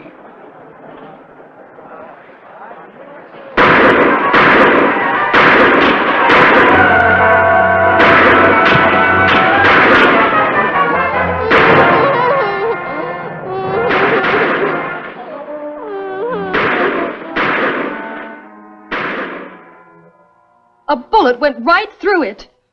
It's a miracle he wasn't killed. Well, I guess I shouldn't have let him go on that errand alone, but, well, he begged so hard.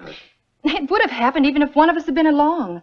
The point is, he shouldn't be here at all.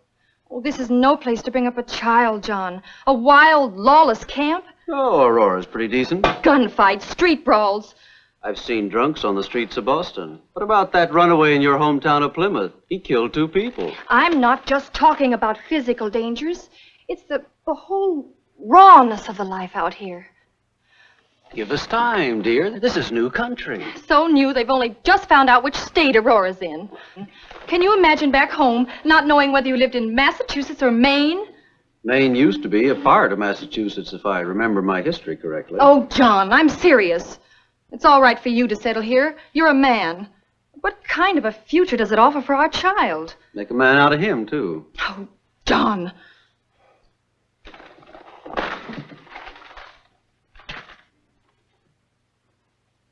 The boy's got to learn, Abby. He needs standards to live up to, a background.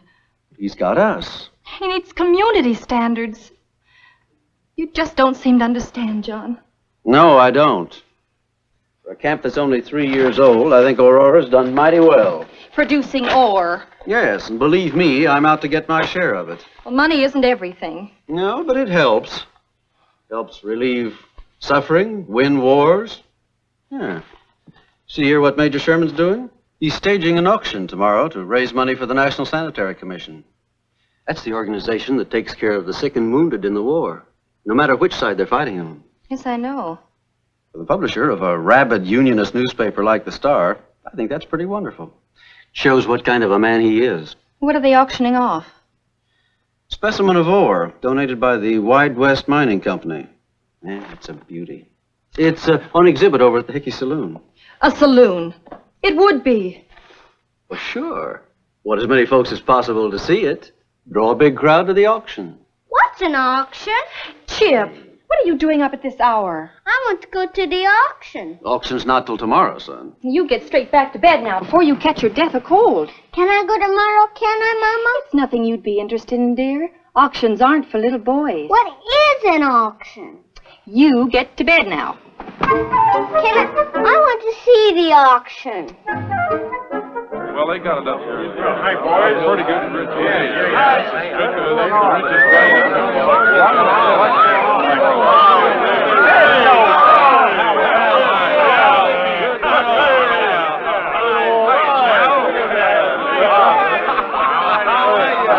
on, Sonny. Let's giddy up. It ain't starting. Here, I'll pick you up.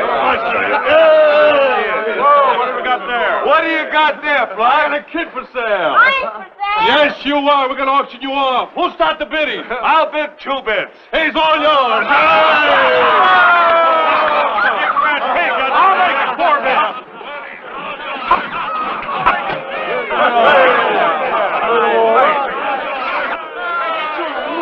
It's Chip. They're mauling him.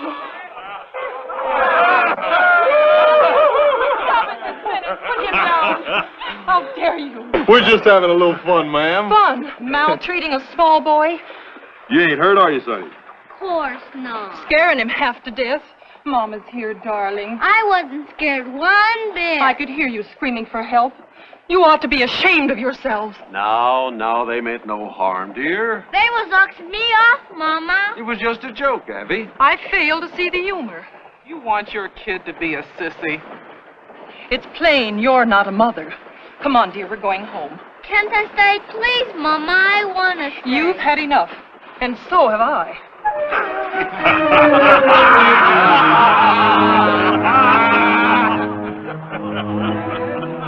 Well, good morning. Hello, Major Tim. Good morning, Major Sherman.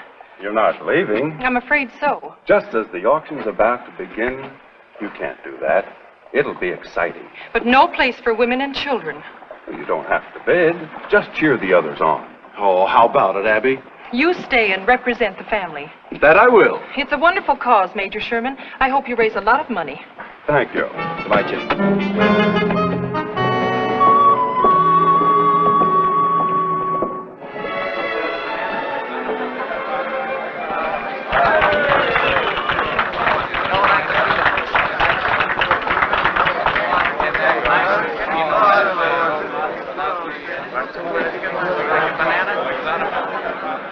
Citizens of Aurora, I have here before me a specimen of ore from the Wide West Mine. One of the richest and most beautiful specimens that this camp has ever produced. Oh, we read all that in the papers. Go ahead and start the auction. If any of you would like to step up here and examine this ore. Heck, it's been an exhibition all week. Start the bidding. Yeah, start it up. Get going. All right, my friends. For we are all friends today, remember that. We're neither Southerners nor Yankees, Republicans or Democrats. We're simply human beings united in a common cause. The relief of human suffering. When you bid, remember your money is going to an organization that knows no race, creed, nor politics. It ministers to the boys in blue and the boys in gray. God have mercy on them. All right, folks, let's go. What am I bid for this fine specimen of ore? $10. 20. 25. 50. $100. $100. Do I hear more? 125. $150. Another county heard from. $200. $200. Not a fraction of what it's worth. Why, this specimen weighs at least $250. 300. $300. $300. Now we're getting somewhere. The gentleman bids $300. Do I hear $350? 350. 400. $400. $400. Why, the silver alone in this specimen would assay at... $500. You took the words right out of my mouth, madam. 550. 600. 650. $700. $700. $700. Remember, every extra dollar goes for more blankets, more bandages, more medicine for our soldiers. 800. 825. $850. 900. 925. $925. $925. Somebody make it 1,000. $1,000 for our boys on the battlefield, for our boys in the hospitals. You can't let them down. $1,000! $1,000! The gentleman bids $1,000. Any more bid? Going? Going? Gone for $1,000 to Mr. John Marshall of Massachusetts. Hooray!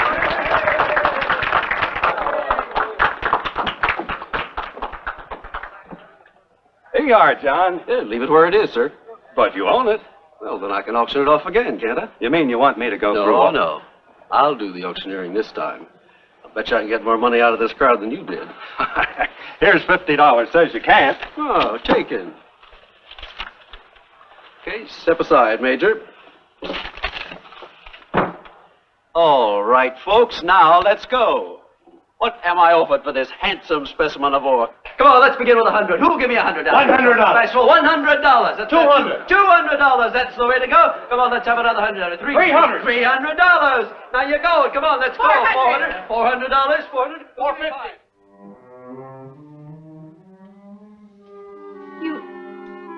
You gave them $1,000? Well, you know how it is at an auction, dear. You get swept off your feet. $1,000? John, that represents all our savings. Yes, I know. The money we've been putting by for Chip's education. To send him to school back east when he's old enough. We'd agreed, John. You'd promised. I'll save more, Abby. There's plenty of time. You had no right. At least it was in a good cause. You think the sanitary fund is more important than your son's education? Darling, Chip is only 5 years old. Oh, I can't wait till the time comes for him to go back to civilization. Attend a good New England school. Abby, there's a war on. Men are suffering, disabled. All right. Give. But give in proportion to what you've got. Not everything you own. There's no sense in impoverishing ourselves just because you were carried away by emotion. I'm sorry. I suppose the ore is worth something. I haven't got the ore. You haven't? What happened to it? Well, I turned it back to be auctioned off again. And the next fella did the same thing, and the next. Abby, we raised over $11,000 altogether. Where is the ore now? Major Sherman took it back to the office with him. Well, the least he can do is to give it to you. Oh, Abby. Well, you were the first to win it. So what? Well, if you'd kept it, they'd only raised $1,000 for the fund. As it is, they made 11 times as much. You're certainly entitled to the ore. Ask for it back. I should say not. Well, what's Major Sherman going to do with it now that it's served its purpose? That's his business. Put it on display, I guess. Well, if you were to go to him and explain how you overreached yourself bidding our entire savings, he'd understand, I'm sure. Well, the Major's a good friend of ours and fine in every way. Abby, a man doesn't welch on a bargain. I pledged that $1,000. Very well. If you won't ask him, I will. Hello, Mrs. Marshall. Hello, Tim. If you're looking for Major Sherman, he's not here. When will he be back? Not for several months, I'm afraid. Several months. Yes, he took the noon stage for the East on business. Oh, I had no idea. Well, it was quite sudden. In fact, he just had time to write the story of the auction for this week's issue and forward the proceeds to the National Sanitary Commission. Have you heard? We raised $11,000. Yes. And what happened to the specimen of ore? Oh, that. The Major took it back east with him. Back east? In a carpet bag. Yes, ma'am. I guess to show him how rich we all are out here in Aurora.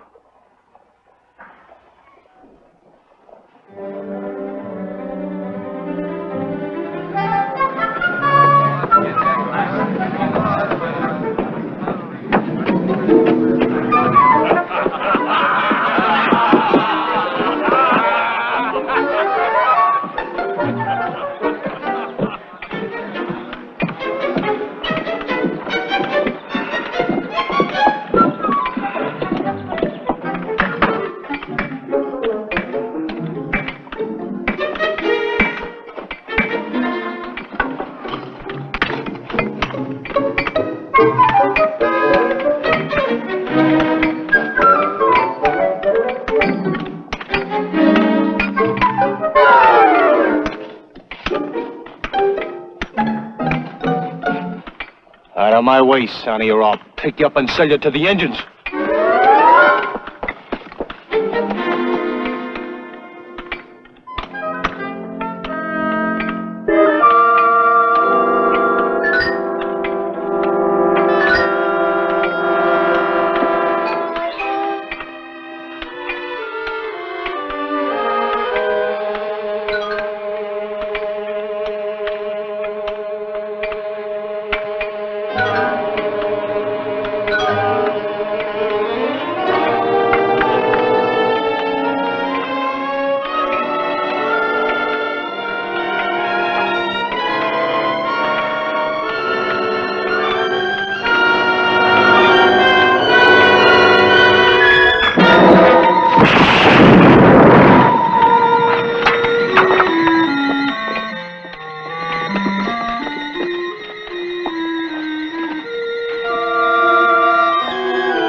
Giant powder cap. Is he?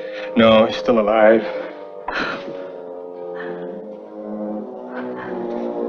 Doc's over on Bodie. I'll saddle up and go fetch him. Chip. Chip.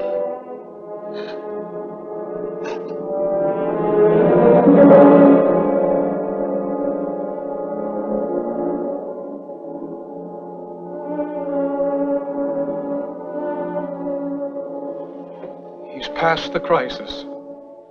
It looks like he's going to be all right. Thank you, Doctor. I don't know what to say. Now, you get some rest while he's still sleeping. You need it, both of you. We can never thank you enough, Doctor. Well, it was the good Lord that pulled him through. You thank him. I'll look in again in the morning.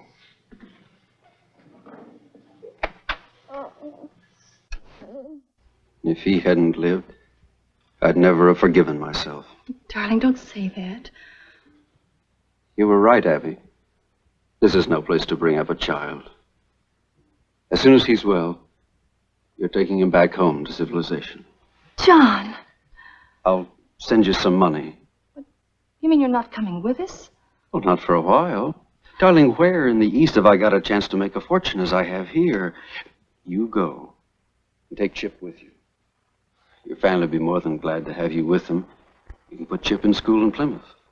Where I used to teach. Sure. He'll be able to make friends with children like himself. Go to the Congregational Church. Where we were married.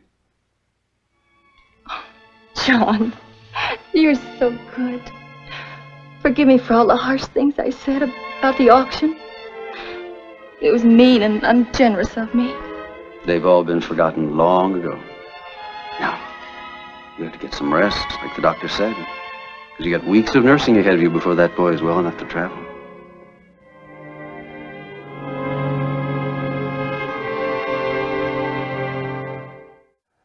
You were so young when we left home, you probably don't even remember Plymouth. What does it look like? Well, it's not just how it looks, it's what it is. What it is? Plymouth was the first white settlement in New England, where our forefathers landed. Forefathers? The Pilgrims. This book tells the whole story.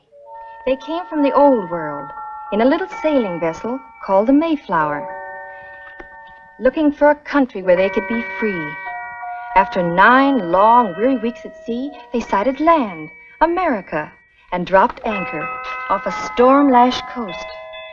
It was just before Christmas in the year 1620. The rock on which they stepped ashore is known as Plymouth Rock, the threshold to a new continent and a new life. It was a hard life, lonely and dangerous. That first terrible winter, they buried nearly half their number. And yet, their faith in God never faltered. And when the Mayflower set sail again for England and they had a chance to go back, there wasn't one soul who left. That's the kind of people our ancestors were, willing to brave a wilderness for the things they believed in. Do you wonder I'm proud of our heritage? Is Plymouth Rock still there? Yes, it nearly disappeared under the sands at one time, but they rescued it. You'll see it when we get back home. I can hardly wait. Neither can I. So you hurry up now and get well.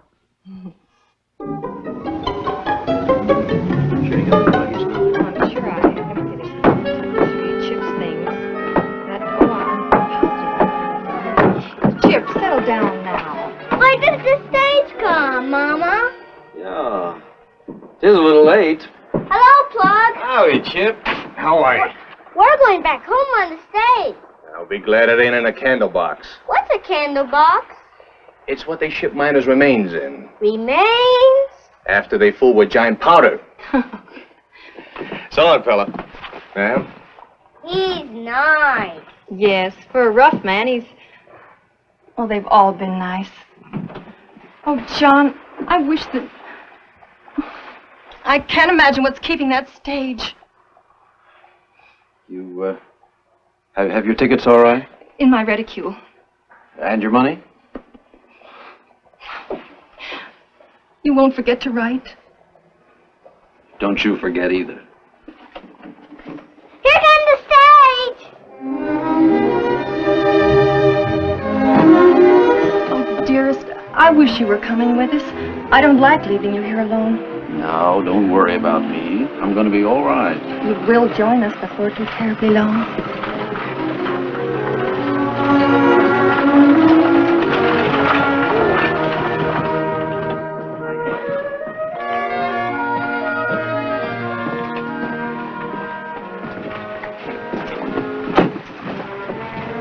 Major Sherman. My dear Mrs. Marshall. Welcome back to Aurora, Major. Hello, Major. Hiya, Tim. Glad to see you. I've been looking forward to seeing you. I've just visited your old hometown. Plymouth? Brought you news of all your friends. Well, as a matter of Let's fact, get on the stage, Mama. The stage won't be leaving for a while, Chip. It won't? We had an accident to the rear axle, this side of Bodie. It'll take time to mend it. Well, how long? Several hours, the driver said. Oh, gee. Well, in that case, we might as well go back to the house and wait. Will you come with us, Major? I'm eager to hear about your visit to Plymouth. I could even supply a drink. Well, thanks. I'll see you at the office later, Tim. Yes, sir. When I left Plymouth, I presented the specimen of ore to my host, Mr. Davis. You remember Mr. Davis? Of course, head of the Pilgrim Society, an old neighbor. And in return, he gave me this.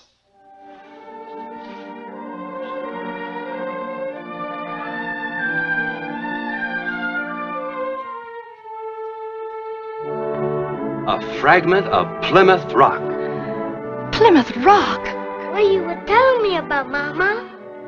It was chipped off accidentally back in 1700 when they were bringing the rock into view again from under the sand. And they let you have it. As a symbol from one group of pioneers to another. It sort of sends tingles up my spine. Can I touch it? The raft the pilgrims landed on. Maybe they stepped right on this very piece. Maybe they did, Chip. And what are you going to do with it? Put it in the safest place I can think of, where it'll be preserved for future generations of Nevadans. I'm going to have it cemented in the wall of our new courthouse. And I want you, my dear, to have a hand in the ceremony. Me? As a descendant of the Mayflower Pilgrims, and the only person in Aurora who comes from Plymouth. I do too. Can I have a hand? Forget, son, you're leaving. Oh, it'll be a few days, the early part of next week, probably, before we hold the ceremony. You'll be back by then, won't you?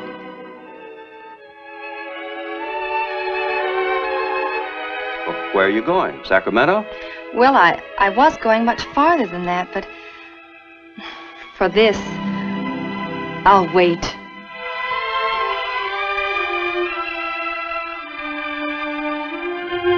Into the walls of this courthouse, dedicated to justice and liberty, the ideals for which our forefathers strove most, we place this piece of Plymouth Rock, the symbol of that undying spirit which carries man forever forward to carve his destiny on new frontiers.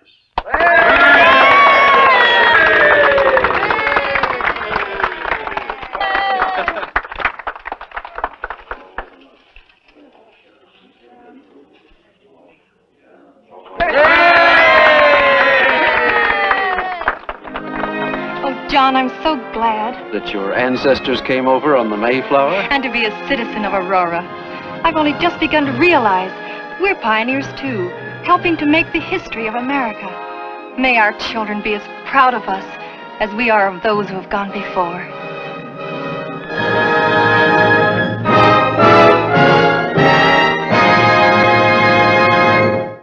And of course she stayed. But I'm willing to bet that there isn't a history book in the country that tells this true story of the exchange, back there in 1864, of a piece of Nevada gold ore for a piece of historic Plymouth Rock.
Hello, Laura. If you're not wearing a gun under those preacher clothes, Wes, you better stand easy. There's no gun, Deke. The clothes are for real. You've changed. Is that it? That's it. Not to me. I'll put my pony in your barn, preacher, and we'll talk. We'll talk about before you was a preacher. About when you was Wes Hardin, killer.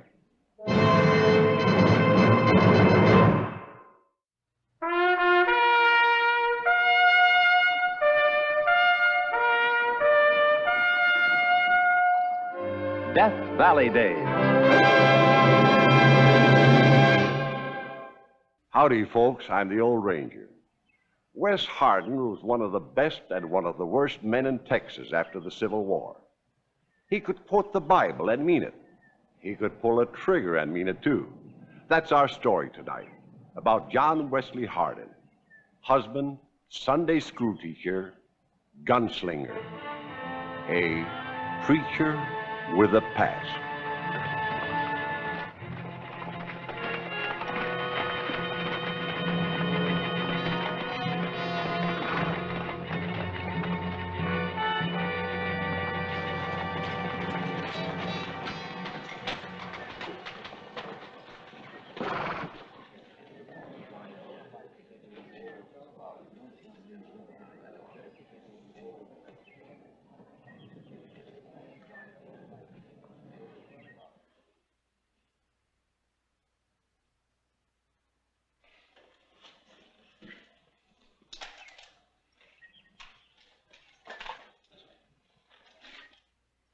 You remember Hirsch, don't you, Wes?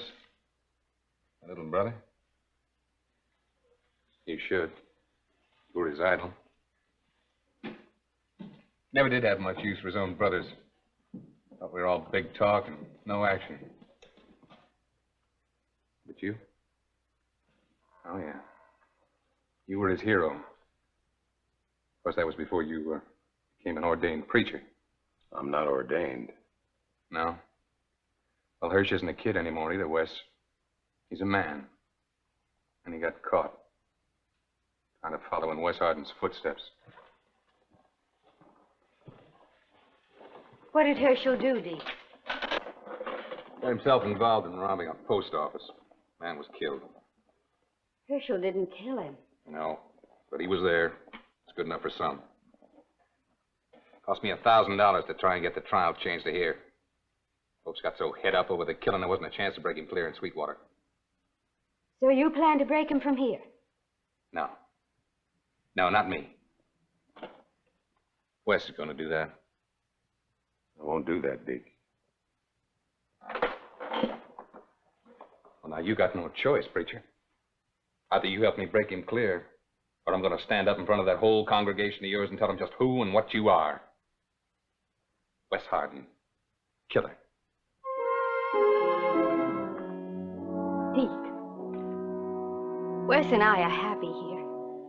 We've found a place where there's peace, where we're needed, where we can live and be something to somebody. Leave us alone.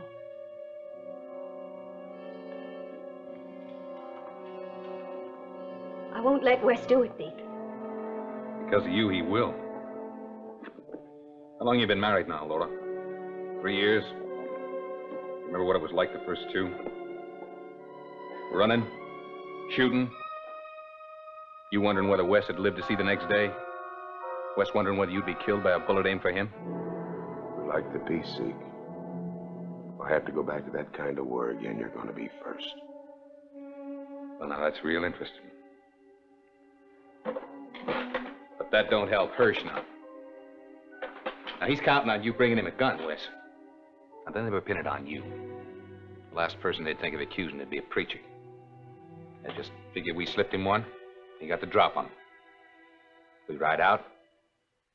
And you can go on being whatever you are. Everybody's happy. Now, Harry and Billy are camped just outside of town. I'll meet up with them. Just before dawn, we'll make the break.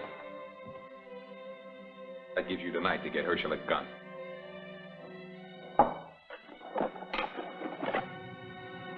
It's the house of the Lord, Deke. There'll be no drinking here.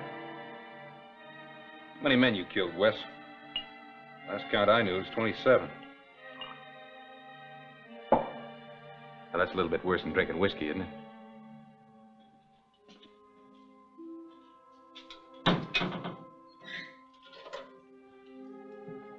How are you, boy?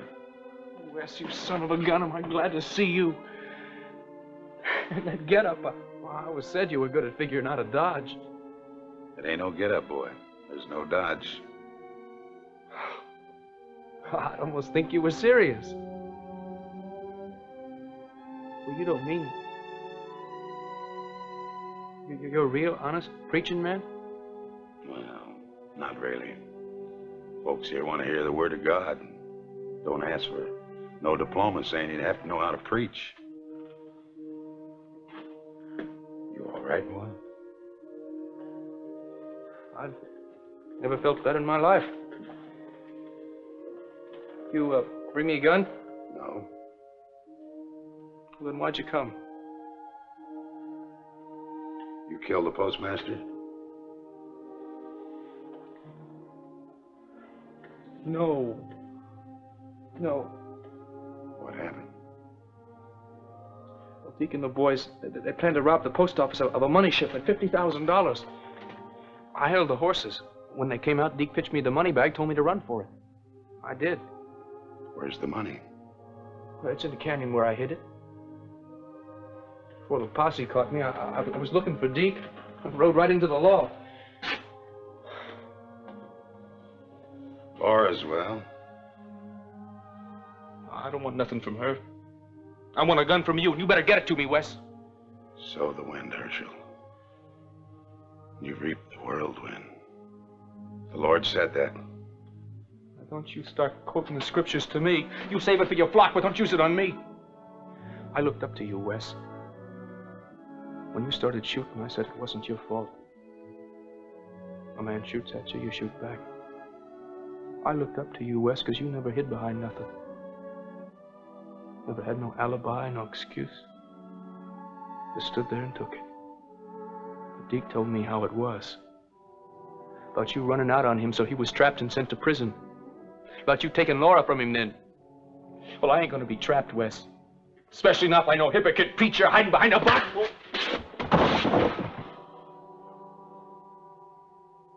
I'm sorry, boy.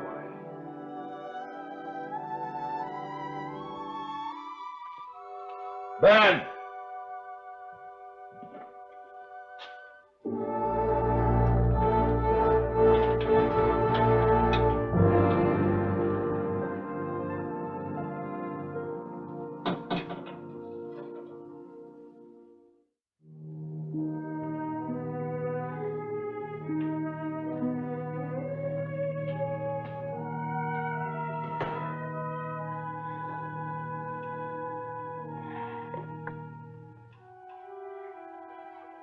I was just making some cookies for after the prayer meeting tonight.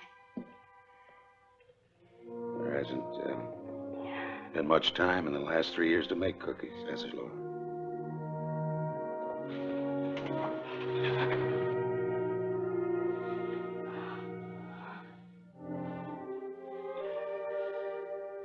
Oh, Wes, I love you so much. I know. You always wait for me to say what it's going to be. You never ask. And your heart is never what or why or if. You just wait for me to say. Not many women have that kind of faith. Maybe that's why I love you, too. We've found a place here, Laura. We've found the people. And we've done some good. Some folks never find it.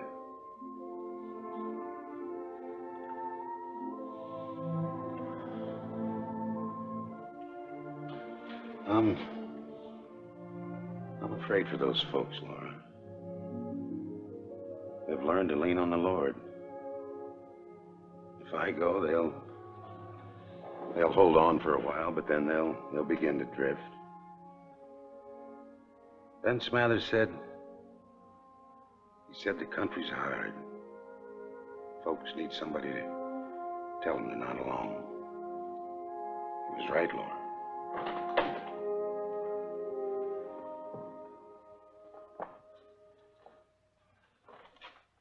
What's it gonna be, Wes? I'll give him the gun.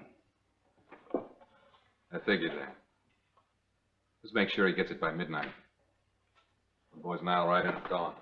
Deke. Herschel said he left the money buried in a canyon. Said he told you where. Did you find it? No. He's the only one who can show you where. Which did you come for, Deke? The sake of the boy or the money? Get him a gun, Reverend Kane.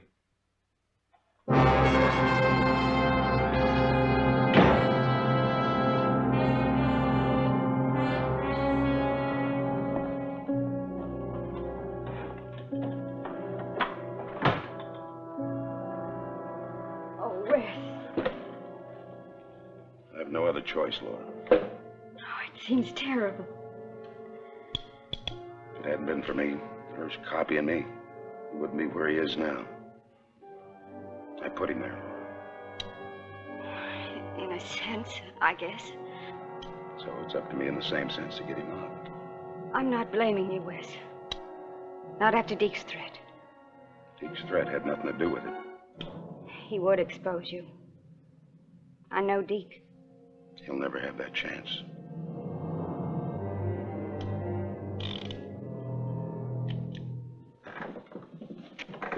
Is that right, George? I had intended that we continue our study of the Bible tonight. But I find it necessary to deviate from our usual service. My wife and I have been here a year now. We've tasted your food, learned the names of your children, and come to know all of you as friends. It is because of that that we must say goodbye tonight. I could say that we were going to another church. I could say we were being called away because of illness. I could even say we didn't like it here. That would all be untrue.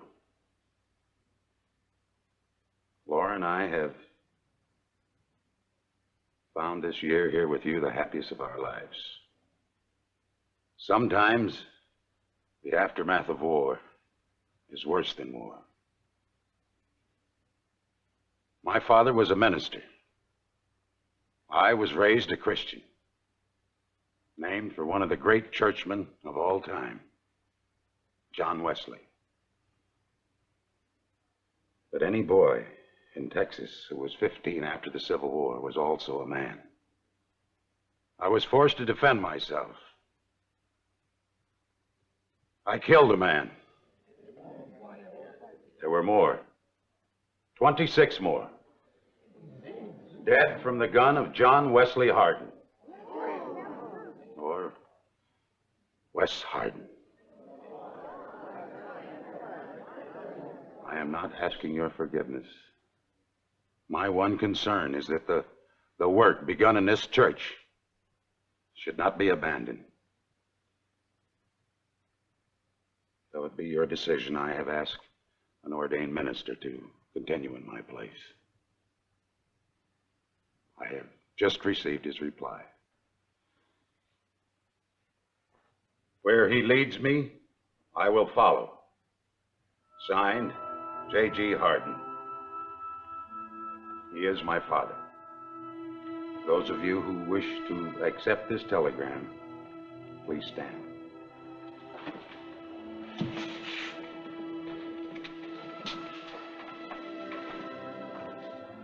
Let us close this meeting with a prayer. Thou hast been kind, O Lord. Thou hast been kind. Amen. Amen. Amen.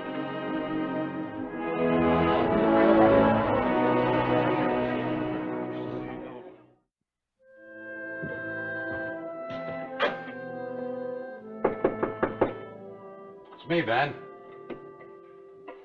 Oh, Reverend.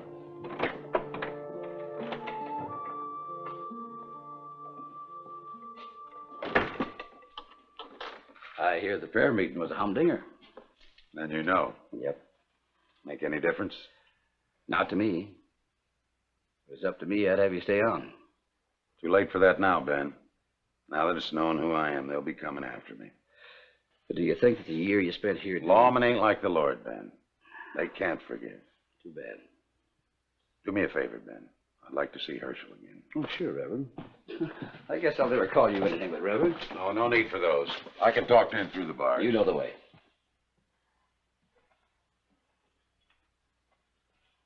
Hirsch? Wes. Deacon and the bunch will be here at dawn. There'll be a horse for you. Oh, good old Wes. I knew you'd stick by me. I knew you wouldn't let me down. I had no choice. Well, let's have it. The gun. I mean the gun. You did bring me a gun, didn't you? Yes. You'll have no trouble breaking out of here. Just remember, though, if you do, What do you mean? It won't be a first offense like it is now. You'll be an escaped prisoner. Guilty of holding up a sheriff at gunpoint. You'll never have a moment's peace again, Hirsch. I'll take my chances. You did. Yes. But I wish to God somebody had made me face up to life when I was your age. Let's have the gun. If you're finished with your sermon, Reverend. Don't call me Reverend. I'm Wes Hardin. They all know it. I told them tonight from the pulpit. Funny thing, though, it didn't seem to make much difference. They wanted me to stay. Are you staying? No, Laura and I pulling out first thing in the morning. Then we'll all be gone. Will you? Wes, for the love of Pete, what do you think I am? A man who still has a choice. You already told me that Deke's coming for me with a horse. Deke looked all over that canyon for that money you buried, Hirsch. He's not coming here to help you. He's coming here so he can get the money. That ain't so.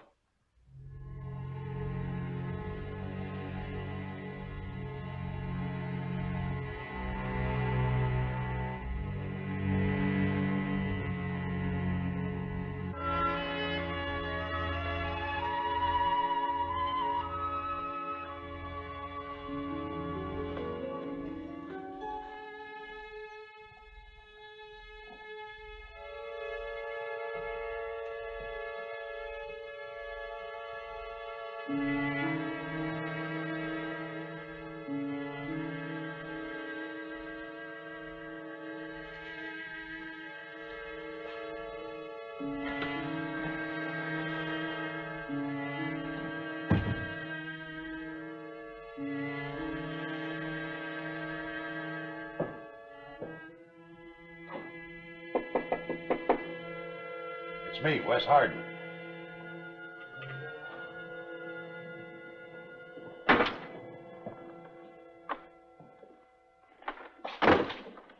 He's in there, gagged in trust. If you don't believe me, go on in. I didn't shoot him. You couldn't have. The gun wasn't loaded. You mean double-crossing me? I was taking no chances on murder. Well, what if he put up a fight? He wouldn't have. Not when you drew first. Boys ought to be here any minute now. Wes? Why don't you come with us? Laura and I are leaving right after you do. By buggy. I never figured you for a quitter, Wes. I'm not quitting. I'm just starting. Starting to even up while there's still time. Means making a decision, Hirsch. And standing by it. That's why I'm here this morning. I'm here to see whether you stay or leave. I was fool enough to stay. I'd back you to the hilt. And if I go? Deke will watch out for you. He's got a stake in you. Deke's not coming for me just because of the money. It's cooler outside in a morning like this. Why don't you go outside and meet the boy? Deke will be alone.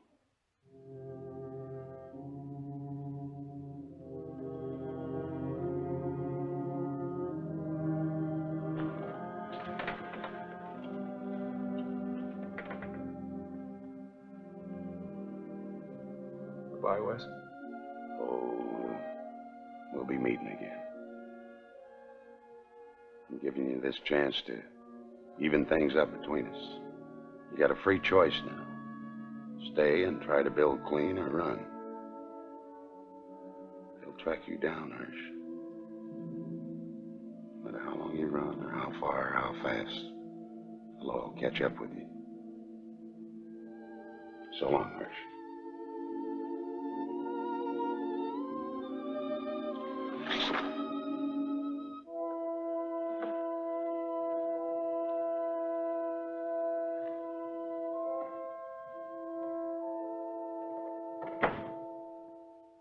Help him, Lord, to see the right.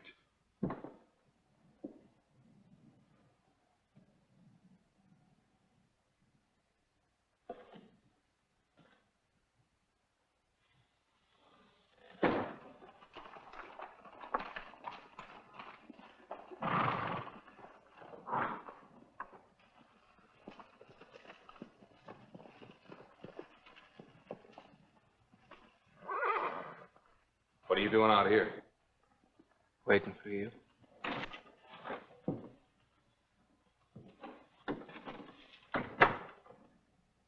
Morning, Dick. Thought I'd come down to watch Herschel leave.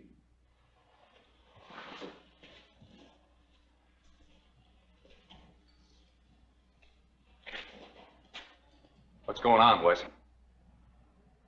Just come down to watch Herschel make up his mind. Wants to go, wants to stay. All right, kid. Hurry up. Climb up in that saddle. No. I ain't going, Deke. I'm staying here. What's the matter with you, boy? It's no good, Deke.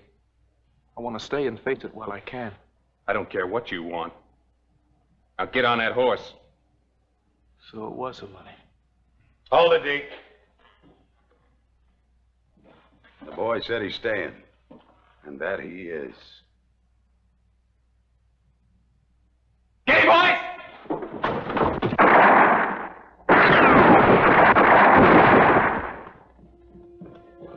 Now, the folks are sure gonna miss you around here, Wes. Laura, good luck to you.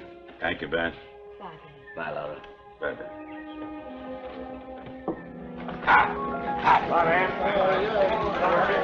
That's a trip. Deke Walker was number 28. Wes Hart gave himself up and went to prison. Through the efforts of his congregation, he was finally pardoned. While in prison, he carried on a voluminous correspondence with his friends and family. I have here a couple of letters he wrote from the collection now in the archives at the State University Library at Austin, Texas.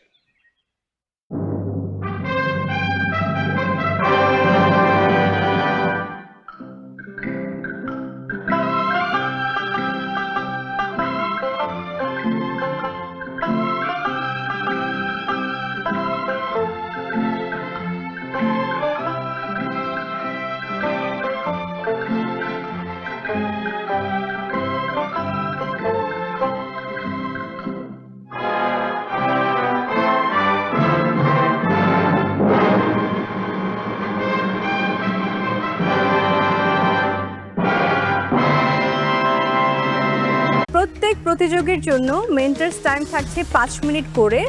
আজকে আমাদের fish fusion এই সেগমেন্টের জন্য রাঁধুনি গ্রোসারিতে যাওয়ার সময় থাকছে 15 minutes আর cooking time থাকছে 1 আওয়ার। আর পূর্ণিমাপু, মেন্টরদের সময়টা তো দেওয়া হবে নিশ্চয়ই? অবশ্যই থাকছে। প্রত্যেক প্রতিযোগীর জন্য মেন্টরস টাইম থাকছে 5 মিনিট করে, যাতে আপনাদের কুজিন এবং সেই সাথে রেসিপিগুলো ভালো করে যাতে বুঝিয়ে দিতে পারে।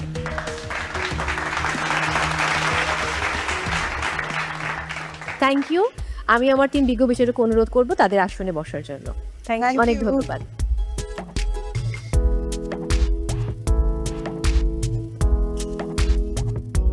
মেন্টরস, প্লিজ বসবেন আপনারা। সেই সাথে প্লিজ আপনারাও বসুন। মেন্টরস, আপনারা পাচ্ছেন আপনাদের প্রত্যেক প্রতিযোগীর জন্য 5 মিনিটস এবং মেন্টরস টাইম শুরু হচ্ছে এখন। ফিশ যেটা আপনি ভাজবেন, এখন আপনি একটা চিলি অয়েল বানাবেন। হাফ করলে এই যে চাঙ্কগুলো থাকে না, ফিশটা অ্যাকচুয়ালি হাইলাইট হতে হবে। বিকম সুগার ফিশ সল্টগুলো টেস্টটা দেন।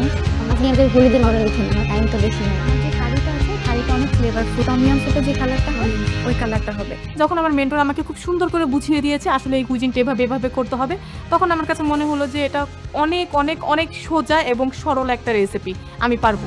খুব দিতে হচ্ছে কারিটা দিবা, ফিলিংটা হচ্ছে কি মাছের fish sauce, paper, lemon juice, মধ্যে টেস্টিং ফ্লেভার হিসেবে এরকম অফার করে নেব। মালয়েশিয়ান কুজিন পাওয়ার পর থেকে আমার মাথায় কাজ করছে যে আমি আজকে একটা ফিশ ফ্রাই টাইপের কিছু করতে চাই। যখন আমার মেন্টরের সাথে এটা নিয়ে কথা বললাম, তখন উনি আমাকে বলল যে আমি করতে পারি, কিন্তু সে আমাকে অনেক কিছু সাজেস্ট করলো যেটা দিয়ে আমার ডিশটা আরও বেটার হতে পারে। ভালো করে so best of luck, good luck. Okay, thank you, thank you. আমি স্পাইসেসগুলো ঠিক কোন যে সস দরকার এটার মধ্যে হ্যাঁ মানে হচ্ছে আপনার লিখে নিন যে আমাদের কলেজ আছে তুমি বলে যাবো আপনি আপনার এটা আপনার টাইমটাকেও তো আপনাকে কাপড় করতে হবে। ফেরদৌস আরা, আপনার সময় শেষ। Thank you.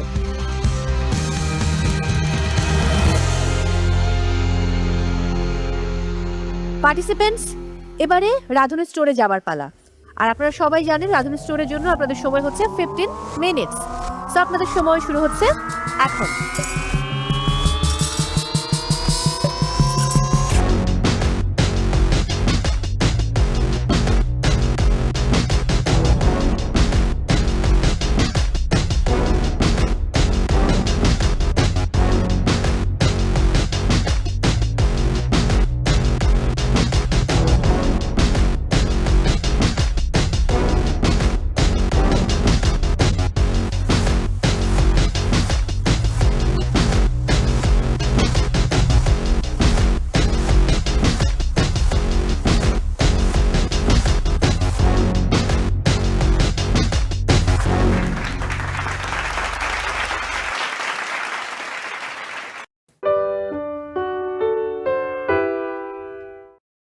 আজকে আমি করেছি spicy teriyaki chicken with garlic broccoli layered in bao. আমার কাছে অসাম লেগেছে। আজকে আমার ছিল dark chocolate and chilli mustard with strawberry coulis and caramelise popcorn on top. ভেতরের জিনিসটা খেলাম তখন খুবই ভালো লাগছিল, ফ্লেভারফুল, অনেক মজা লাগছে। বাট সাইডটা নিয়ে যখন কেটে খেয়েছি তখন এই যে ঝামেলাটা হচ্ছে, পোড়ার কারণে কাটাও যাচ্ছিল না, ঝুরঝুর করে পড়ে যাচ্ছিল। বরিশালের নওশিন, আপনার খাবার নিয়ে চলে আসুন।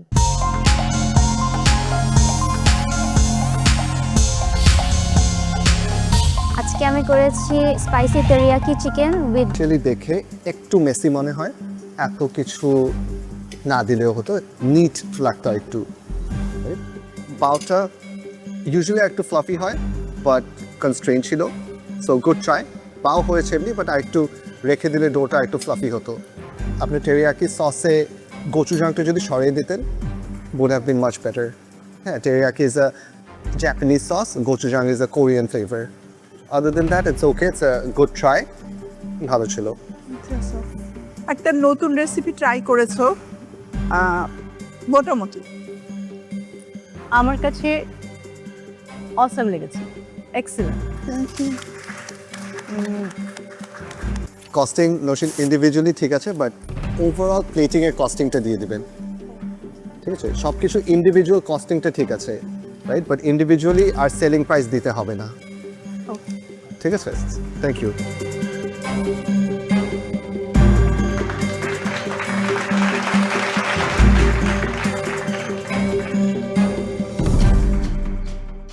এবারে আজকে কি প্রবলেম? ভেঙে যাচ্ছে। এই কালারটা আসলো কিভাবে? Cocoa powder. কালো রংটা কিভাবে এসেছে? একটু কি বার্ন হয়েছে? আপনি একটাও খেয়ে একটা টোটাল আমি খেয়েছি। একটা টোটাল খেয়েছেন, কোনো বার্ন কিছু পাননি? বার্ন হয়ে গেছে। যাই হোক, আমি এই যে এইটুকু আমি একটু আলাদা করে রেখেছি, যেটা আমার কাছে মনে হচ্ছে পুড়ে গেছে। অ্যান্ড আমি যদি স্মেল করি এটা, আপনার মেন্টার্সকে? মেন্টার নাদিয়া নাতাশা। নাদিয়া নাতাশা আপু, উনি তো বেকিং মাস্টার। নাদিয়া নাতাশা আপু, আপনি একটু আসবেন প্লিজ। আমি না একটা গন্ধ পেয়েছিলাম, পোড়া গন্ধ, এইটাই সেইটা। নাদিয়া আপনি কি ট্রাই করে দেখবেন? ফুলি বার, ফুললি বার্ন কমপ্লিট। এটা ফুলি বার একবার বের করেছিল, উনি বুঝতে পেরেছিল না যেটা আসলে বেক হয়েছে, কিন্তু উনি আবার বেক করেছে। মানে যেহেতু এটা ডার্ক, উনি মেবি বুঝতে পারেন, ওনার কাছে মনে হয়েছে একটু হবে বার্ন হয়ে গেছে। আপনি যখন এটা নিয়ে যাবেন টপ পার্টটা একটু ট্রাই করে দেখেন, ইটস কমপ্লিটলি বার্ন। বার্ন তিতা, ইটস ভেরি আনফর্চুনেট। আজকে আপনাকে অনেক ভালো করতে হতো, অ্যান্ড আজকে লাক আপনাকে ফেভার করছে না। সাইডের পার্টটা ছাড়া আমি জাস্ট উপরের পপকর্ন সহ ভেতরের জিনিসটা খেলাম, তখন খুবই ভালো লাগছিল, ফ্লেভারফুল, অনেক মজা লাগছিল। বাট সাইডটা নিয়ে যখন কেটে খেয়েছি তখন এই যে ঝামেলাটা হচ্ছে। পোড়ার কারণে কাটাও যাচ্ছিল না, ঝুরঝুর করে পড়ে যাচ্ছিল। আর আদারওয়াইজ দেখতে ভালো ছিল। Costing is okay Munim, costing ঠিক আছে, অ্যান্ড ভেরি নিটলি ডান, ভালো হয়েছে।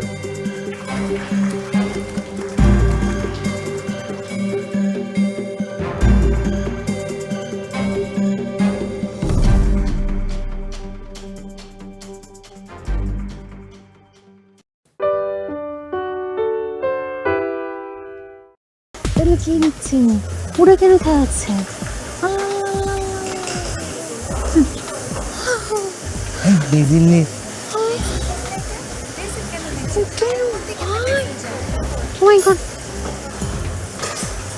লেবু কেন ওটার মধ্যে দিচ্ছে? লেবু কেন পরে দিতে বলছে? সময় হয়েছে রাধুনী স্টোরে যাবার এবং সেখান থেকে আপনাদের কি কি ইনগ্রেডিয়েন্টস লাগবে সেটা নিয়ে আসতে হবে। আর বরাবরের মতো আমাদের সময় 15 মিনিটস। সো আপনাদের সময় শুরু হচ্ছে এখন।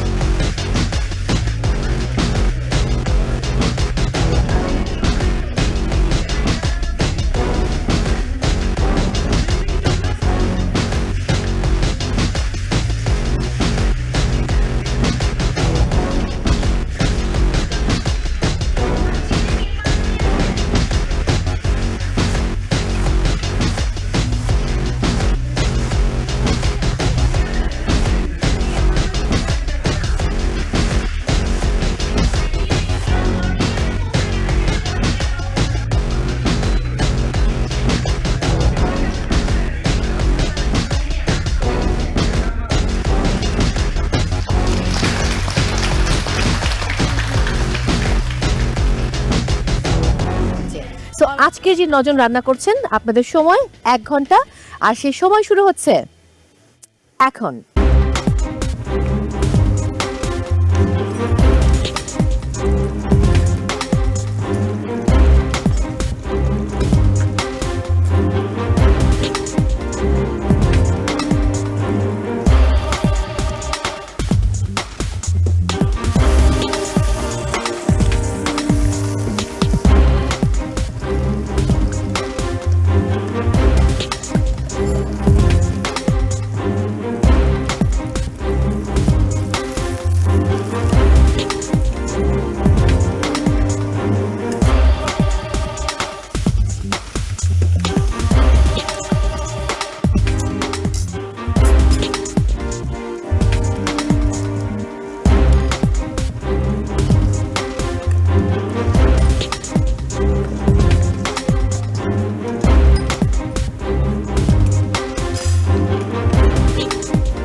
খেয়ে নিচ্ছে ওরা কেন খাওয়াচ্ছে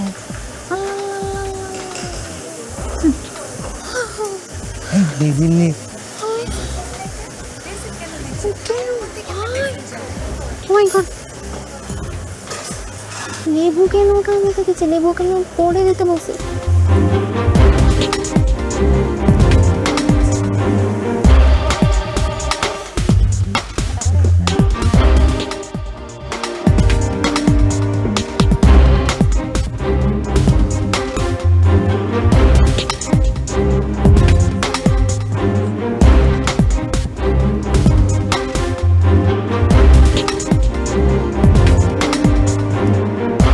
পার্টিসিপেন্টস আর মাত্র 30 মিনিটস বাকি আছে only 30 minutes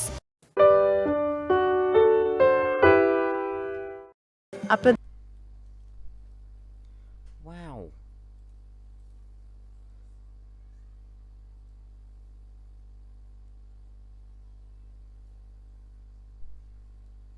Một chú bé Galo đấy. Galo Nami.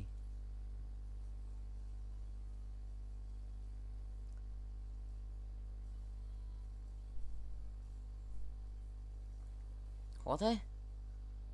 Sao khó thế nhở? Ulti. Nice.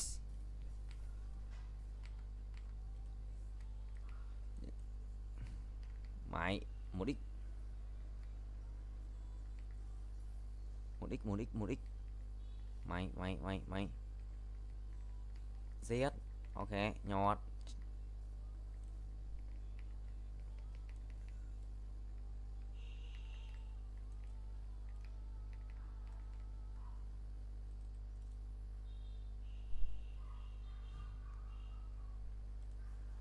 Sụt được cả ba luôn, sợ thật đấy.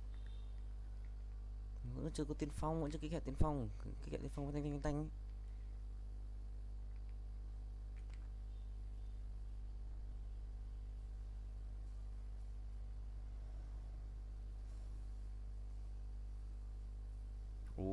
Đi xuống dưới. Con lần là con xích cũng bị stun vậy. Là con xích cũng bị con Zilin ném cái quả ấy vào mồm vậy. Gì anh thường mơ. Còn khe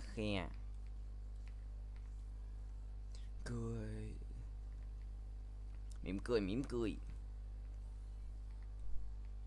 Bẹp mày nhót.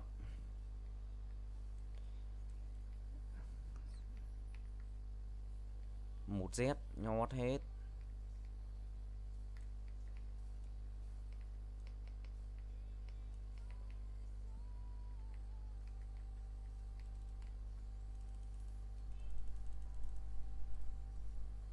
Bán con này. Cho con này vào giữa. Đó, đơn giản, easy peasy broccoli. Đốt này.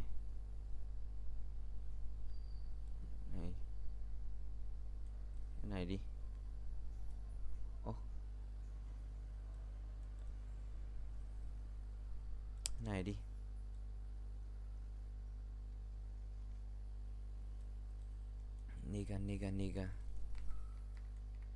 Niga.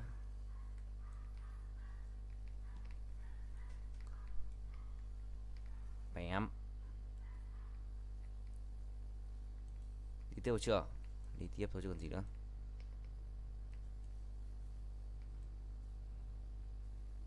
Bùm pét. Hóa.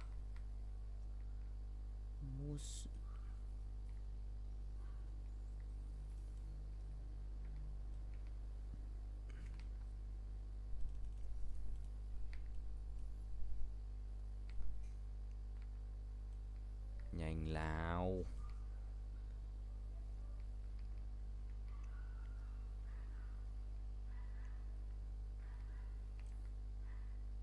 Tám con.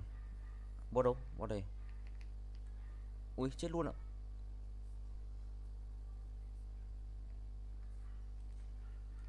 Mày nào bẹp.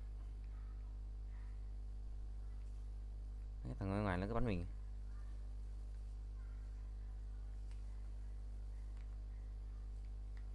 Ui, mày chết.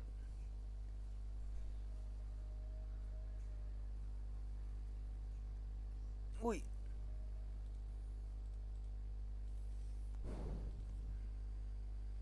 Cái đồ chun quá ta.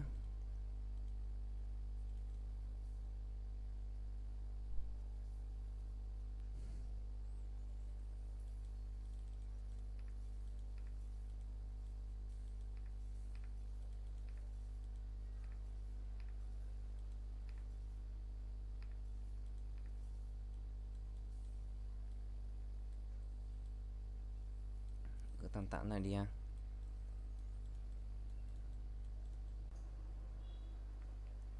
Ui, một chai máu. Mày đi. Sao? Biết yêu là sẽ gì? 12 con.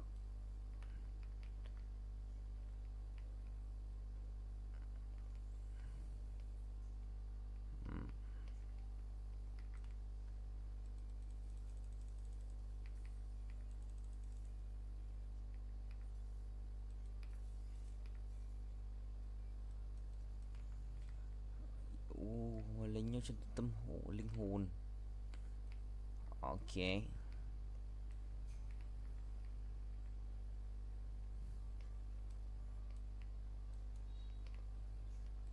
Mày.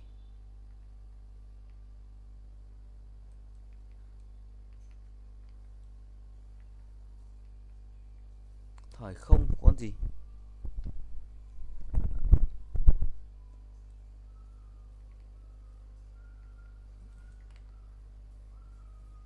Thời không pháp sư này. Thì có con ấy đấy, thời không là con Kama kích với Zik.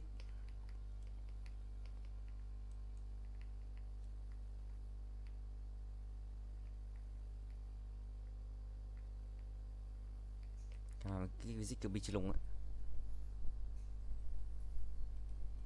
Tăng trưởng bùng nổ.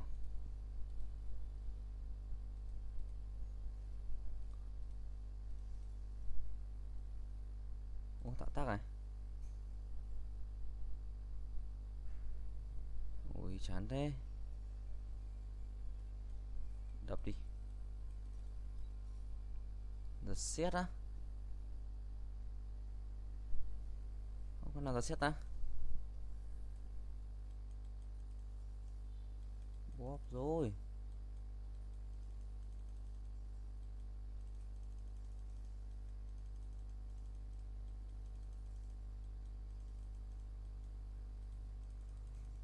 Bóp rồi mọi người ơi. Sương thế thì tạm tạm đi. Con này nhận xét nhỉ.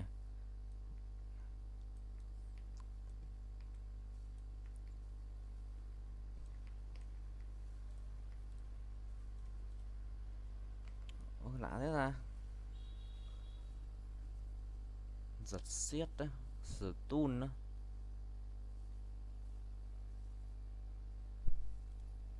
À. Được rồi, Nami. Thích Nami. Như chưa bắt đầu.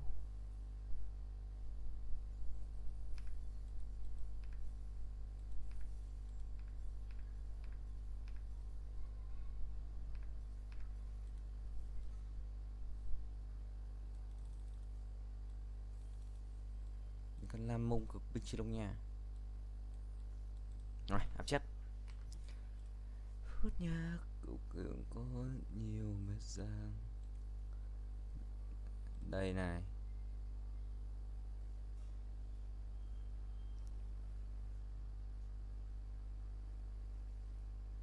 Bỏ con này đi. Đây. 1, 2, 3, 4, 5, 6, 7.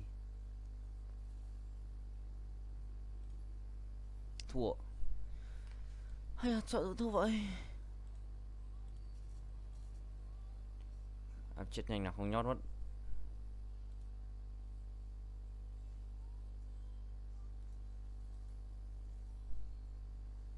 Tìm em cô gái mãi tôi thường nay hóa theo mây gió.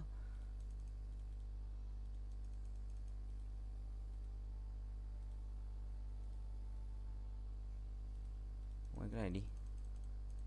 Nào. Đấy, hết đồ của thầy rồi. Ui, ngon. Equip.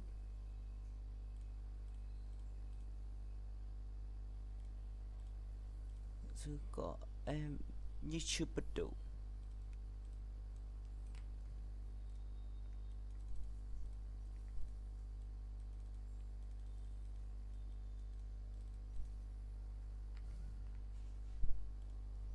Còn đấy. Thế là một bài đấu cực binh chi lùng á.